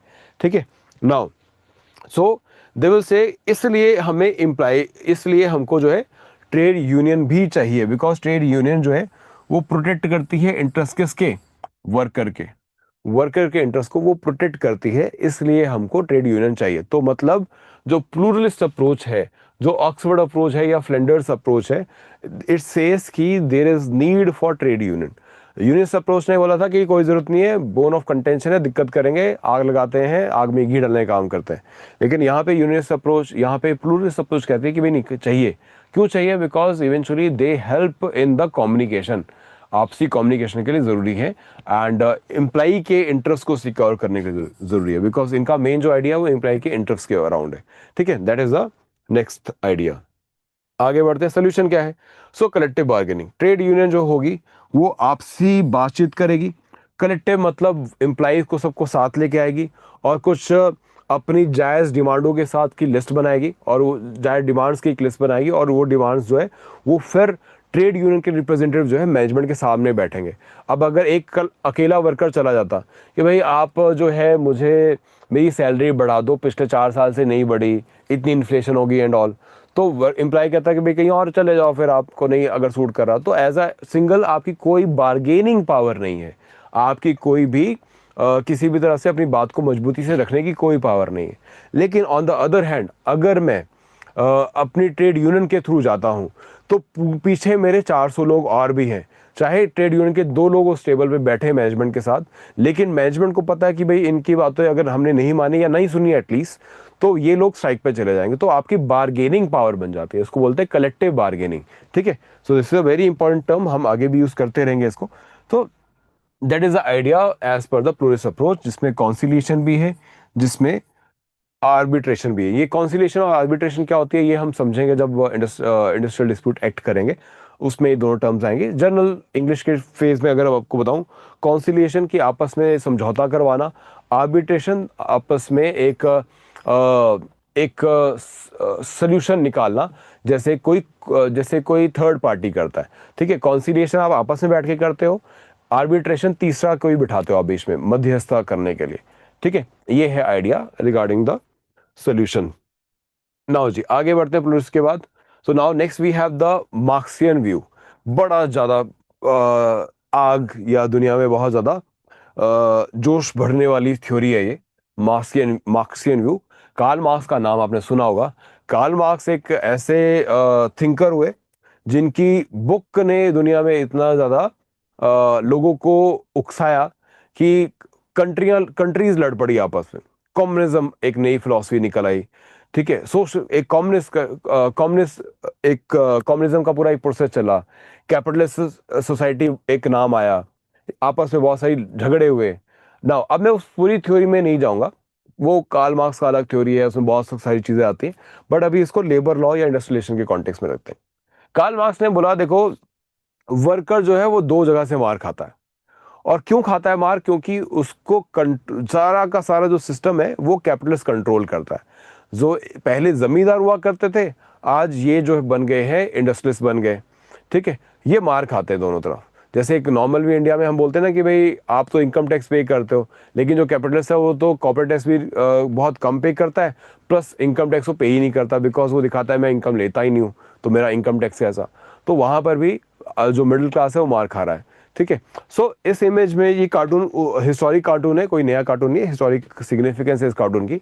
ये कार्टून फिर न्यूज़पेपर में पब्लिश होने शुरू हुए कार्ल मार्क्स के आइडिया को समझाने के लिए। बोला गया कि भाई कैपिटलिस्ट है, वो अपने वर्कर्स को 2 तरह से मारता है। एक को मारता है हाई रेंट से, मतलब क्योंकि सारी की सारी चीजें रिसोर्सेज पे कंट्रोल कैपिटलिस्ट का। आप घर लोगे, अगर आप गाड़ी लोगे, अगर आप खाने के लिए राशन लोगे, तो ये सारा कौन रेट डिसाइड कर रहा है, कैपिटलिस्ट। तो वो इसके रेट बढ़ाकर भी प्रॉफिट कमाता है। उसके बाद तुम्हें जो इतनी मेहनत करने के बाद वेजेस मिलते हैं वो भी वो कम देता है, तो लो वेजेस। तो तुमको दोहरी मार है, एक तरफ से तुम्हारे हाथ से चीजें छीन भी रहा है और दूसरी तरफ से जो दे रहा है उसमें भी बहुत कुछ काट लेता है। तो ये कार्ल मार्क्स ने अपनी थ्योरी में समझाया। थ्योरी का नाम मैं बता देता हूँ, डायलेक्टिकल मटेरियलिज्म। ठीक है, कि जहाँ पे वो बोलते हैं कि डायलेक्टिकल मतलब दो लोगों की हमेशा लड़ाई रहती है और ये दोनों एंटी हैं एक दूसरे के। अब ये प्लूरिस्ट अप्रोच से थोड़ा अलग है। प्लूरिस्ट अप्रोच बोलता है कि वे दोनों में आपसी सहमति बन सकती है, क्योंकि दोनों के इंटरेस्ट अलग हैं, लेकिन अगर आप कम्युनिकेट करेंगे तो बात बन जाएगी। लेकिन कार्ल मार्क्स ने बोला कि इंडस्ट्रियल रिलेशंस के कॉन्टेक्स्ट में कि भाई लड़ाई जो है वो जन्म जन्म की लड़ाई है, आज के दुश्मन नहीं है। ठीक है, ये सातों जन्म की लड़ाइयाँ हैं, ये कभी भी एक साथ नहीं आएंगे। पहले ये साहूकार और लेबर हुआ करता था, आज ये कैपिटलिस्ट और वर्कर है। ठीक है, और आगे यही जो है वो पॉलिटिकल पावर और वोटर हो जाता है। ठीक है, इनमें लड़ाई कभी नहीं खत्म हो सकती, बिकॉज कैपिटलिस्ट जो है वो हमेशा हमेशा एक्सप्लॉइट करेगा। वो हमेशा जो है आपको एक दूसरी थ्योरी है कार्ल मार्क्स की, जो इसको बोलते हैं सरप्लस लेबर की। वो कहते हैं कि जो ये इस कैपिटलिस्ट का पेट बाहर आ रहा है ना, वो इसलिए आ रहा है, या इसने इतना ज्यादा जो वेल्थ इकट्ठा की है वो कहाँ से की है? इस लेबर के एफर्ट से की है। इस लेबर ने जो इतना बड़ा भंडार इकट्ठा करके दिया उसको वेल्थ का, ये इसने अपने पास रखा। मजदूरी से आया, इंडस्ट्री चलती कैसे? लेबर से चलती है। तो सारा प्रॉफिट जो है वो कैपिटलिस्ट रख लेता है और उसका बहुत छोटा सा शेयर जो है वो मिलता है वर्कर को। और ये बोला, इसी को बोला गया लेबर सरप्लस। लेबर सरप्लस, ठीक है। दैट इज कि आपने जो वेज दिया वो मेहनत के हिसाब से नहीं दिया, मेहनत जो थी वो इतनी बड़ी थी, वेज जो दिया आपने इतना सा दिया। ठीक है, बाकी जो बचा वो आपका सरप्लस, जो जा रहा है वो आपके पेट में। ठीक है, that is a labour surplus. तो कार्ल मार्क्स ने इसको समझाते हुए बोला कि this is the historical fight. ये एक डायलेक्टिकल मटेरियलिज्म है जो हमेशा से रहा, जिसको उन्होंने बोला कि हैव और हैव नॉट्स की लड़ाई, या पॉलिट्रिएट या बुर्जुआस की लड़ाई। बुर्जुआस हैं जो कैपिटलिस्ट है, जो पैसे वाले हैं, और पॉलिट्रिएट्स हैं जिनके पास कुछ नहीं रहा हमेशा से, वो नौकर रहे या लेबर रहे या एम्प्लाई ही रहे। तो इसे इसकी भाई वो हमेशा से तुमको लग रहा है कि तुम्हारी मेहनत की वजह से या तुम्हारी नॉलेज की वजह से में कुछ कमी है, इसलिए तुम कमा नहीं पा रहे। वो कार्ल मार्क्स से इसके भाई तुम इसलिए नहीं कमा पा रहे बिकॉज ये तुमसे मौका ही नहीं देते। अच्छे कॉलेज ये जाते हैं, अच्छे स्कूल ये जाएंगे, अच्छे पॉलिटिकल कनेक्शन इनके हैं, पॉलिटिकल पार्टीज इनकी सुनती हैं, कोर्ट में ये जा सकते हैं, तुम्हारे पास हिम्मत नहीं है, ना एडवोकेट है, ना अच्छा जुडिशियल सिस्टम तुम्हें सपोर्ट करता है। पुलिस के पास तुम जाओगे उससे पहले ये वहां पे बैठे होंगे, इनका फोन चला जाएगा। तो तुम्हें लग रहा है कि भाई तुम कमजोर हो, लेकिन तुम्हारी कमजोरी नहीं है, इनकी स्ट्रेंथ है, इनकी पावर है, इन्होंने पूरा सिस्टम जो है कैप्चर किया है। ठीक है, तो ये है कार्ल मार्क्स का आइडिया ना। इस आइडिया ने बहुत सारे लोगों को इन्फ्लुएंस किया, इवन भगत सिंह भी इससे बहुत ज्यादा इंस्पायर्ड थे। And then he also talk about the exploitation. इसीलिए आगे चल के जब हमारा टॉपिक आएगा historical evolution of labour law in India या लेबर यूनियनिज्म इन इंडिया, उसमें हम भगत सिंह का भी रेफरेंस लेंगे कि कैसे वो वर्कर्स की स्ट्राइक में पार्टिसिपेट करते हैं। गांधी जी का भी रेफरेंस है कि कैसे वो वर्कर्स की फाइट्स में पार्टिसिपेट करते हैं। सो that is the idea here. Have और हैव नॉट्स होता है कि एक ये टर्म जो है कार्ल मार्क्स की दी हुई है। हैव वो लोग जिनके पास सब कुछ है, हैव नॉट्स वो जिनके पास कुछ भी नहीं है, ना एजुकेशन है, ना हेल्थ है, ना कोई उनकी पॉलिटिकल पावर है, ना कोई इकोनॉमिक पावर है, ना कोई लीगल पावर उनके पास है, क्योंकि सब कुछ जो है कैपिटलिस्ट कंट्रोल करते हैं। ठीक है, ये आज भी थोड़ी बड़ी वैलिड थ्योरी लगती है। आज भी तुम बार बार जब न्यूज़ सुनते हो कि पॉलिटिकल पार्टी ने इसके साथ इलेक्ट्रल बॉन्ड इससे लिया और उसको ये कॉन्ट्रैक्ट दे दिया, तो तुमको लगता है यार फिर मैं किस बात का बिजनेसमैन? ये तो आपस में ही चला रहे सारी गेम, हम तो बस गेम देख रहे हैं। ठीक है, हम तो ड्रीम 11 पे टीम बना के खुश हैं और ये असली गेम तो इनकी चल रही है। ठीक है, तो that is the idea now. तो अब कार्ल मार्क्स ने इस थ्योरी के बेसिस पे इंडस्ट्रियल रिलेशंस को डिफाइन किया और बोला कि रिलेशन कैसे होते हैं। तो ही सेड, सबसे पहली बात, इनइक्वल डिस्ट्रीब्यूशन ऑफ वेल्थ है। वेल्थ और पावर दोनों है। ठीक है, कि भाई ये सिर्फ आपकी इंडस्ट्री या फैक्ट्री की बात नहीं, ये लड़ाई जो है वो हमेशा की है। और ये इसलिए है बिकॉज वेल्थ और पावर इनइक्वल है। ठीक है, तो आपको कभी वो हक ही नहीं मिले ताकि आप ऊंचा उठ सको, कभी आपके पास वो हक नहीं रहा। दूसरी बात, ही सेज कि भाई कॉन्फ्लिक्ट होना है, इनएविटेबल है, रैशनल है। बिकॉज रैशनल क्यों बोल रहे हैं कॉल मार्क्स? बिकॉज इसे इसकी भाई देखो, इसकी वजह कैपिटलिज्म है, क्योंकि उसका बेसिक नेचर ही है अपने पास प्रॉफिट को कुमुलेट या इकट्ठा करके रखना। अगर वो सारा वेल्थ अपने पास रखेगा तो लड़ाई होनी है, तो ये लाजमी है, ये रैशनल है एंड इनएविटेबल है। दूसरी बात, one aspect of the class conflict. Class conflict again concept है कार्ल मार्क्स का, दैट इज कि हमेशा दो क्लास एग्जिस्ट करती हैं, हैव और हैव नॉट्स। चाहे वो एंशियंट सोसाइटी हो जहाँ पे साहूकार हुआ करते थे, जमींदार हुआ करते थे और लेबर हुआ करते थे, चाहे वो मॉडर्न वर्ल्ड हो, इन द 80s का वर्ल्ड, 1800 सेंचुरी का वर्ल्ड इन द इंग्लैंड, जहाँ पर आपके पास फिर नई नई फैक्ट्रीज बनी और उनके मालिक और उनमें काम करने वाले लेबर हैं। चाहे फिर वो आज की बात हो जहाँ पे आपको लग रहा है कि आप सिटीजन हो और आपके वोट से डिसाइड होता है कि कौन सी गवर्नमेंट बनेगी, बट तुमको पता ही नहीं कि पीछे से क्या गेम हो जाए। ठीक है, so that is the he says कि there is always been a class conflict. अमीर और गरीब की लड़ाई हमेशा की है। देन कार्ल मार्क्स का सारा फोकस जो है वो इंडस्ट्रियल रिलेशंस पे नहीं है, वो कैपिटलिज्म पे। तो कहता है कि ना कैपिटलिस्ट सिर्फ एक फैक्ट्री का ओनर जो है वो रीजन नहीं है इस लड़ाई का, एक एम्प्लाई जो है वो रीजन नहीं है लड़ाई का। इस लड़ाई का एक बड़ा रीजन है, वो है एम्प्लायर। एम्प्लायर खुद से जो है सॉरी इस लड़ाई का बड़ा रीजन है वो है कैपिटलिस्ट सिस्टम। पूरा सिस्टम ही जो है वो कैपिटलिस्ट को फेवर करता है एंड इसके वजह से ही लड़ाई होनी है। बिकॉज पॉलिसी कौन बनाएगा? गवर्नमेंट। गवर्नमेंट कौन चला रहा है? कैपिटलिस्ट। एंड किसका फायदा है इसमें? कैपिटलिस्ट का। तो ये लड़ाई कैपिटलिज्म के अगेंस्ट है, तो उनका सारा फोकस जो है वो कैपिटलिज्म के ऊपर है।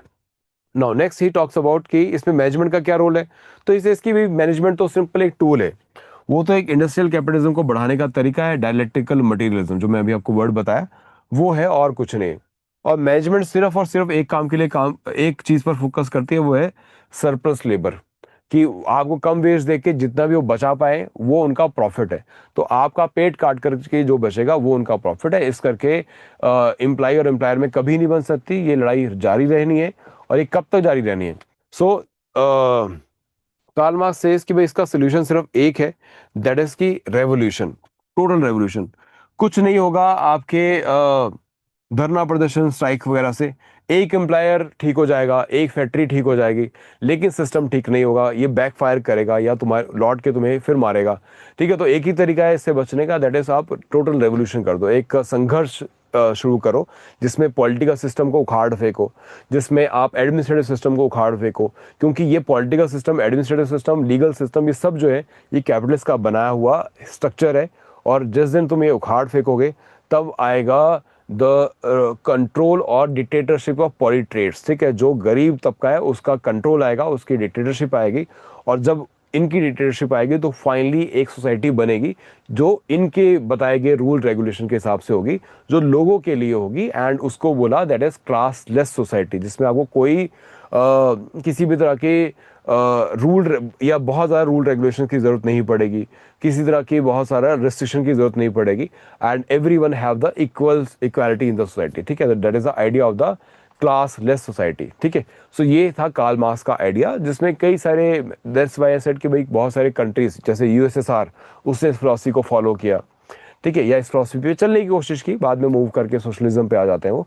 एंड वो कहते हैं कि भाई स्टेट की ownership is a better thing. ठीक है, ये नहीं हो सकता कि किसी की ओनरशिप ना हो, किसी ना किसी की, तो कि स्टेट की हो तो बेटर है। ठीक है, तो वो अलग एक आइडिया है। सो now that is the idea कि रेवोल्यूशन लेके आना है, टोटल रेवोल्यूशन, उसी में सोल्यूशन है। And this is how he gives the solution. Now trade union कैसी देखी जाती हैं? तो उनको देखा जाता है कि भाई ये पॉलिटिकल मोबिलाइजेशन के टूल है। पॉलिटिकल मोबिलाइजेशन, ये वर्कर के, सिर्फ वर्कर के अधिकार के लिए नहीं लड़ते। ट्रेड यूनियन कार्ल मार्क्स के हिसाब से एक प्लेटफॉर्म है बड़ी लड़ाई का। ठीक है, पॉलिटिकल मोबिलाइजेशन का। बिकॉज यहां से लड़ाई शुरू होगी वही आगे चल के पॉलिटिकल पावर कैप्चर करने का तरीका बनेगा, जरिया बनेगा, जैसे कम्युनिस्ट चाइना में देखा जाता है। ठीक है, कि वहां पे आपके पास सिंगल पार्टी रूल है, वर्कर्स की पार्टी का रोल है कहने के लिए, वर्कर्स की पार्टी का, फार्मर्स की पार्टी का रूल चलता है वहां पे। ठीक है, तो ये कम्युनिज्म का आइडिया है जिसपे चाइना कभी चलता था, अब तो वो भी kind of a capitalist society है, बस नाम के लिए, पॉलिटिकल सेटअप के लिए they call themselves the communist party. तो now this is the idea of the Marxian approach. Now ji, अब इसके बाद सीधा हम अपने आते हैं अपने महात्मा जी पर। एंड जिन्होंने हमको बहुत ही ज़्यादा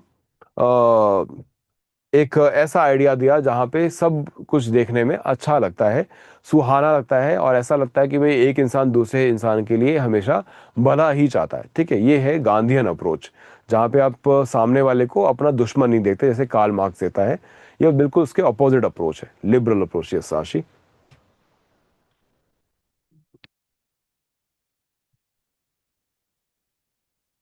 यहाँ तक सब ठीक चल रहा है?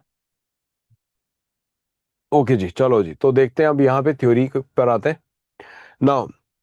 अब यहाँ पे गांधीयन थ्योरी के बारे में डिस्कस करने से पहले उनके एक स्ट्राइक के बारे में बता देता हूँ, अहमदाबाद मील स्ट्राइक। गांधी जी नए नए वापस आए थे साउथ अफ्रीका से।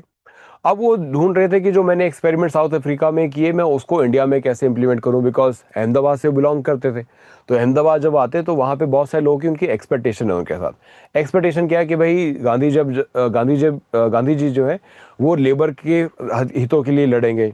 इससे पहले गांधी जी जो है वो ब्रिटेन के जो टेक्सटाइल इंडस्ट्रीज उनके बारे में बहुत कुछ बोल चुके थे। बोला कि भाई कितना उनका एक्सपेडिटिव सिस्टम है। तो अहमदाबाद में दोनों तरह जगह से सपोर्ट मिल रहा है, एम्प्लॉयर भी सपोर्ट करें, एम्प्लॉय भी सपोर्ट करें। एम्प्लॉयर कह रहे हैं यार आप तो बहुत अच्छी बात आपने बोली है, ब्रिटिशर्स तो बहुत परेशान करते हैं, उनकी वजह से हमारा प्रोड्यूस जो है वो बाहर नहीं बिक पाता। एंड ये देखो कि अहमदाबाद उस समय में भी इतना टेक्सटाइल एक्सपोर्ट कर पा रहा था ब्रिटिश रूल होने के बाद भी, कि उसको मैनचेस्टर ऑफ इंडिया बोलते थे। मैनचेस्टर जो है वो इंग्लैंड में एक जगह है जो अपने टेक्सटाइल प्रोड्यूस के लिए जानी जाती है। टेक्सटाइल प्रोडक्शन बहुत ज़्यादा हुआ करता था वहाँ पे। और ये बताने के लिए कि अहमदाबाद में भी बहुत ज़्यादा टेक्सटाइल प्रोडक्शन होता है, इस करके अहमदाबाद को भी मैनचेस्टर ऑफ अहमदाबाद बोला गया। ठीक है, नोट कर लेना साइड पे कहीं पे, Ahmedabad is known as Manchester of India. ठीक है, नाउ नाउ अब बात आई कि तो गांधी जी को बेसिकली दोनों का सपोर्ट था। जो एम्प्लॉयर है या अहमदाबाद की जो मिल वर्कर्स है वो भी उनको मानते थे और एम्प्लॉय भी मानते थे। तो गांधी जी ने बोला यार देखो तुम दोनों के कुछ कंसर्न्स हैं, मेरे पास वर्कर भी आता है कि भाई आप वेजेस नहीं बढ़ा रहे, और एम्प्लॉयर भी आता है कि भाई हमको प्रोडक्शन बढ़ानी है। सो आप दोनों के इंटरेस्ट अलग तो है नहीं। ठीक है, तो गांधीयन अप्रोच जो है वो भी बात करता है अबाउट द कॉमन गोल्स। ठीक है, या कॉमन इंटरेस्ट, जिसको बोलते हैं कि भाई दोनों इंसानों में कोई फर्क नहीं है, दोनों एक दूसरे के भले के लिए ही काम करना चाहते हैं। ठीक है, कोनो दोनों के हितों की में एक दूसरे में कोई फर्क नहीं है। ठीक है, both are interested in that solution. Now तो they talk about the conflict. अब गांधी जी से पूछा फिर कॉन्फ्लिक्ट क्यों होता है, ही सेज कि कोई कॉन्फ्लिक्ट नहीं है, ये मिसअंडरस्टैंडिंग्स होती हैं। ठीक है, अगर आप एक फिलॉसफी फॉलो करोगे, सर्वोदय की फिलॉसफी, तो ऐसी लड़ाइयाँ होंगी ही नहीं। सर्वोदया की भाई मेरा भी भला आपका ही भला, ये बेसिक फिलॉसफी है सर्वोदया की। ठीक है, कि सर्वोदय दैट इज सर्व, सबका भला। ठीक है, तो दोनों का ही भला हो जाए, जिसमें आपको ऐसी पॉलिसी बनाओ एज अ इंडस्ट्रीज तो कोई डिफिकल्टी आपको नहीं आने वाली। तो that is a Gandhian approach जो फाइनली प्रमोट करती है नॉन वायलेंस को। कि आपने नॉन वायलेंस ऐसा नहीं कि भाई वर्कर मैनेजमेंट को मार रहा है, या मैनेजमेंट जो है रोज शाम को 10 करोड़ों की सजा या 10 आपको क्या बोलते हैं अब लाठी से मार के घर भेज रही है, ऐसी ऐसा कोई वायलेंस नहीं। लेकिन पॉलिसी के लेवल पे दैट इज एक्सप्लॉइटेटिव पॉलिसी को वायलेंस बोला गया यहाँ पे। सो गांधी जी सेज कि भाई देखो पॉलिसी जो है वो दोनों के फेवर की होनी चाहिए, and there should not be any form of conflict as such. ठीक है, एक आइडिया उन्होंने दिया दैट इज ट्रस्टीशिप का, कि जो मालिक होता है वो अपने आप को ये ना माने कि वो इस पूरी इंडस्ट्री का एक लौता क्या बोलते हैं ओनर है, जिसके ऊपर सारी चीजें डिपेंड करती है।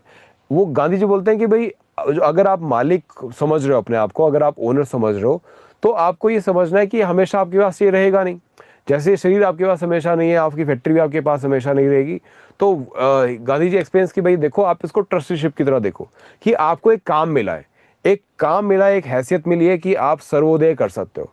तो अपने लिए भी कुछ रखो और वर्कर्स को भी प्रोत्साहन दो, या उनको प्रमोट करो, या उनके वेलफेयर को बढ़ाओ। ये है ट्रस्टीशिप का आइडिया, कि अपने आप को ओनर ना मान के ट्रस्टी मानो, कि आज ये आपके पास है तो इसको इस तरह से इस्तेमाल किया जाए कि वेलफेयर बढ़े, लोगों का हित बढ़े। ठीक है, इसको इस तरह से ना देखा जाए कि एक्सप्लॉइट करना है लोगों को, या सारा का सारा वेल्थ अपने पास रखना है, जैसे मार्क्सियन अप्रोच देखता है। तो कहता है कि वर्कर जो है वो एम्प्लॉयर जो है वो अपने आप को ट्रस्टीशिप की तरह देखे और सर्वोदय की फिलॉसफी फॉलो करें। Now so that is basically the class harmony, कि दोनों में कोई लड़ाई नहीं है, हार्मनी है, बस कुछ छोटे मोटे कॉन्फ्लिक्ट आ जाते हैं। उसके रिजॉल्व करने के लिए आपके पास एक ट्रेड यूनियन होनी चाहिए, और ये जो ट्रेड यूनियन है वो डिसिप्लिन से ऐसा चले, स्ट्राइक को तभी यूज करे जब उसके अलावा कोई और चारा ना बचे। जैसे गांधी जी ने खुद भी वर्कर्स के साथ एक स्ट्राइक किया अहमदाबाद मील्स में ही ना। बड़ी स्ट्रेंज सी बात है कि गांधी जी ने उस समय भी बोला कि देखो, जो मेरे आश्रम को, साबरमती आश्रम आपका अहमदाबाद में ही है, मेरे आश्रम को जो सबसे ज़्यादा सपोर्ट मिलता है या पैसा मिलता है वो इन इंडस्ट्रीज से ही मिलता है या इन टेक्सटाइल मिल्स वालों से ही मिलता है। लेकिन मैं इस पैसे को यूटिलाइज करता हूँ for the welfare of the people, और मैं वर्करों के हित के लिए लड़ूंगा। ठीक है, और इसमें किसी को ऑब्जेक्शन भी है, उनको तब भी मिल वर्कर सपोर्ट करते हैं। ठीक है ना। शायद आपने कुछ इमेजेस देखी होंगी, या अगर कोई अहमदाबाद से होगा तो वो होके भी आया होगा। दिस इज द साबरमती आश्रम। न्यूज़ में भी था अभी। इसमें हमारा जो ये पिंक पैंथर है वो भी आया हुआ था, that is the Donald Trump, the president of the US. He was the president for the first time, जब ये थे तब भी ये इंडिया में आए थे, 2020 की बात है। इनके कदम इंडिया में पड़े फरवरी में, और मार्च के एंड में आपने कंट्री में कोविड की वजह से लॉकडाउन देख लिया। ठीक है, so that is the kind of personality he has, and our prime minister facilitated him कि भाई ठीक है, यूएस का प्रेसिडेंट है, कुछ तो फायदा दे के जाएगा। बट ऐसा कभी हुआ नहीं। आपने यूएस प्रेसिडेंट को बुलाया साबरमती आश्रम ने, वो भी आपका नुकसान कर रहे हैं। आपने चाइना के जिनपिंग को बुलाया चेन्नई में मामलापुरम में, उनको झूला झुलाया वहाँ बैठा के। साबरमती में भी लेके गए थे, वहाँ पर भी झूला झुलाया, बट वो भी आपके उसके बाद उन्होंने गलवान कर दिया। तो हमें कुछ फ़ायदा मिलता नहीं है इन सारी दोस्तियों से, बट क्या करें, अब डिप्लोमेटिक रिलेशंस भी बनाने तो करना पड़ता है। तो ये बैकग्राउंड में आप जो देख रहे हो, ये साबरमती का वही आश्रम है। ये इसको प्रिजर्व किया गया है, तो ये एज इट इज़ है जैसा गांधी जी के समय पे हुआ करता था। तो गांधी जी ने इसी आश्रम में बैठे वर्कर से, लेबर से भी बात किया और बोला कि भाई देखो, आपके दोनों के हितों की रक्षा जरूरी है, एंड मैं यहाँ पे लेबर का साथ दूंगा, बिकॉज लेबर जो है उसके वेजेस बढ़ने चाहिए। ठीक है, तो गांधी जी ने बोला कि देखो, बात करके देखते हैं पहले। ठीक है, काउंसिलिएशन करके देखते हैं। एम्प्लॉयर जो है, जो मैनेजमेंट है या ओनर्स हैं इन मील्स के, नहीं माने। ठीक है, तो फाइनली तब जो है गांधी जी ने बोला कि भाई strike is the last option, अब हमको स्ट्राइक पे जाना पड़ेगा। तो जो अहमदाबाद स्ट्राइक है वो गांधी जी का पहला सत्याग्रह भी है, और पहला जो है उनका हंगर स्ट्राइक भी है। तो यहाँ से उन्होंने अपना पहला हंगर स्ट्राइक भी शुरू किया। ये आपको एग्जाम में आता है। ठीक है, ये आपको एग्जाम में ये क्वेश्चन आता है रिगार्डिंग द कि गांधी जी का पहला हंगर स्ट्राइक कहाँ से हुआ। तो ये साबरमती से ही शुरू हुआ, या फिर अहमदाबाद मील वर्कर्स के लिए हुआ। ठीक है, बाकी कॉन्टेक्स्ट अभी जब हिस्ट्री करेंगे लेबर मूवमेंट की तब भी आएगा, तब इसको और समझेंगे। ठीक है, तो गांधी जी की बाकी फिलॉसफी में वापस आते हैं। सुनाओ, गांधी जी फाइनली सेड कि भाई देखो, ट्रेड यूनियन ज़रूरी है, तभी स्ट्राइक्स वगैरह हो पाती हैं, या स्ट्राइक में कोई गलती नहीं है। लेट मी, हाँ हाँ, तो कोई स्ट्राइक में गलती नहीं है, but as a last option use करो। ये प्रेशर टैक्टिक्स की तरह नहीं होना चाहिए, बिकॉज अगर एम्प्लॉयर अपने आप को ट्रस्टीशिप देख रहा है और अपने आप को सर्वोदय के रोल में लेके चल रहा है या प्रिंसिपल फॉलो कर रहा है, फिर कोई डिफिकल्टी वाली बात नहीं है।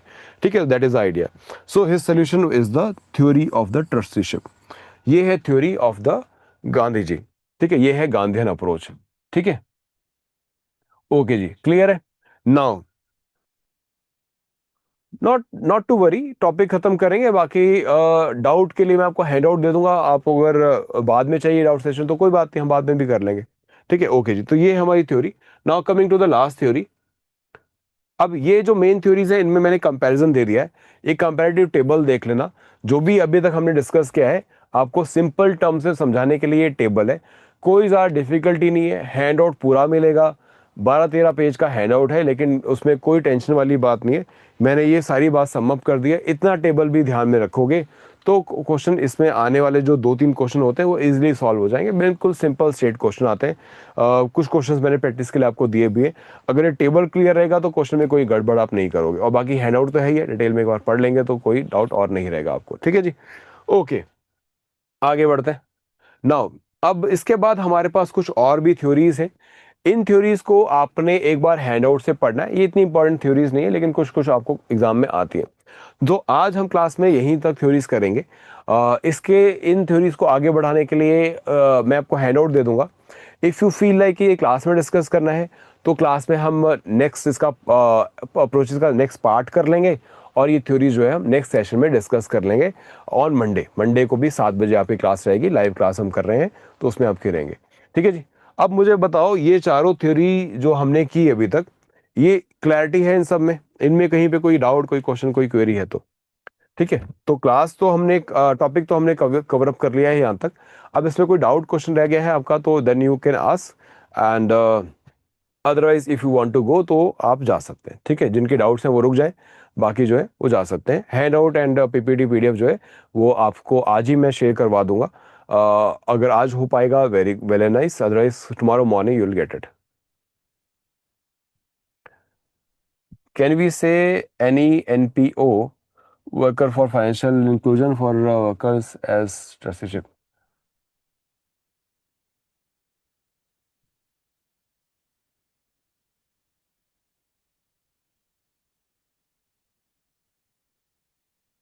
Trade union not needed in unitary, yes, trade union Garima नहीं चाहिए हमको in the unitary unitary approach में, नहीं, उसकी कोई जरूरत नहीं है।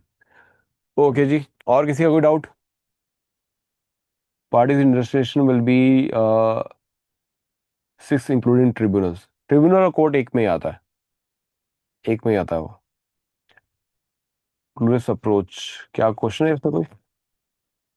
Simple meaning of industrial harmony, simple meaning ये है कि आपसी जो है, क्या बोलते हैं, हिंदी बोलूँ तो सामंजस्य बना रहे, कोई लड़ाई झगड़ा ना हो, प्यार मोहब्बत से काम चलता रहे।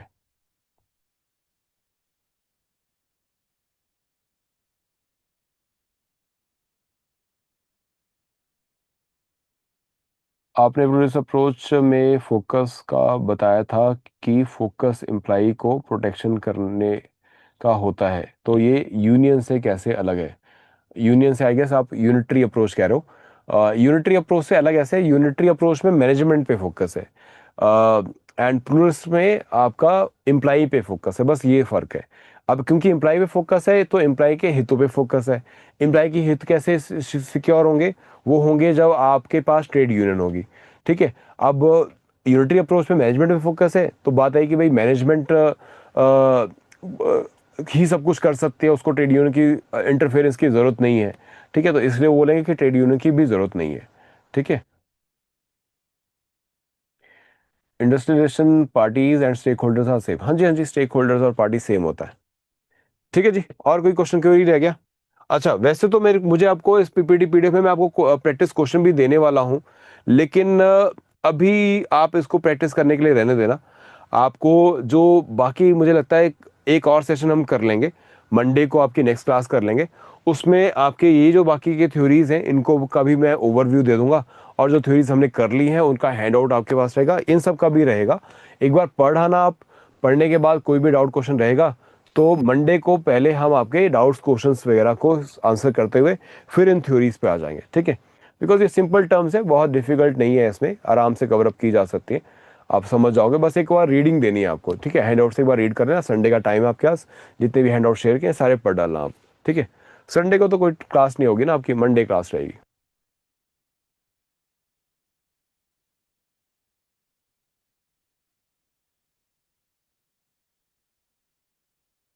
टेबल की बात कर रहा था मैं, जो आपको टेबल दिया ना वहां से कवर हो जाएगा। शशांक मंडे मैं चेक करूंगा सभी के मेल्स ऑन संडे नाउ। अभी आपका एक ही हैंड आउट है तो उसमें एक ही मिला है अभी आपको, आपको इंडियन लेबर फोर्स का ही एक हैंड आउट मिला है। आज आपको दो हैंड आउट मिलेंगे। एक आपको मिलेगा ऑफ द इंडस्ट्रियल रिलेशन जो फैक्टर्स एंड ऑल उसके लिए, एंड दूसरा आपको मिलेगा अप्रोचेस के लिए। ठीक है, तो दो हैंड आउट आज आपसे शेयर करूंगा। ठीक है जी, चलो आई गेस और कोई क्वेश्चन क्वेरी नहीं है तो हम सेशन को यहाँ पे एंड कर सकते हैं। आगे की बात हम कल करें, मंडे करेंगे एंड सेम टाइम।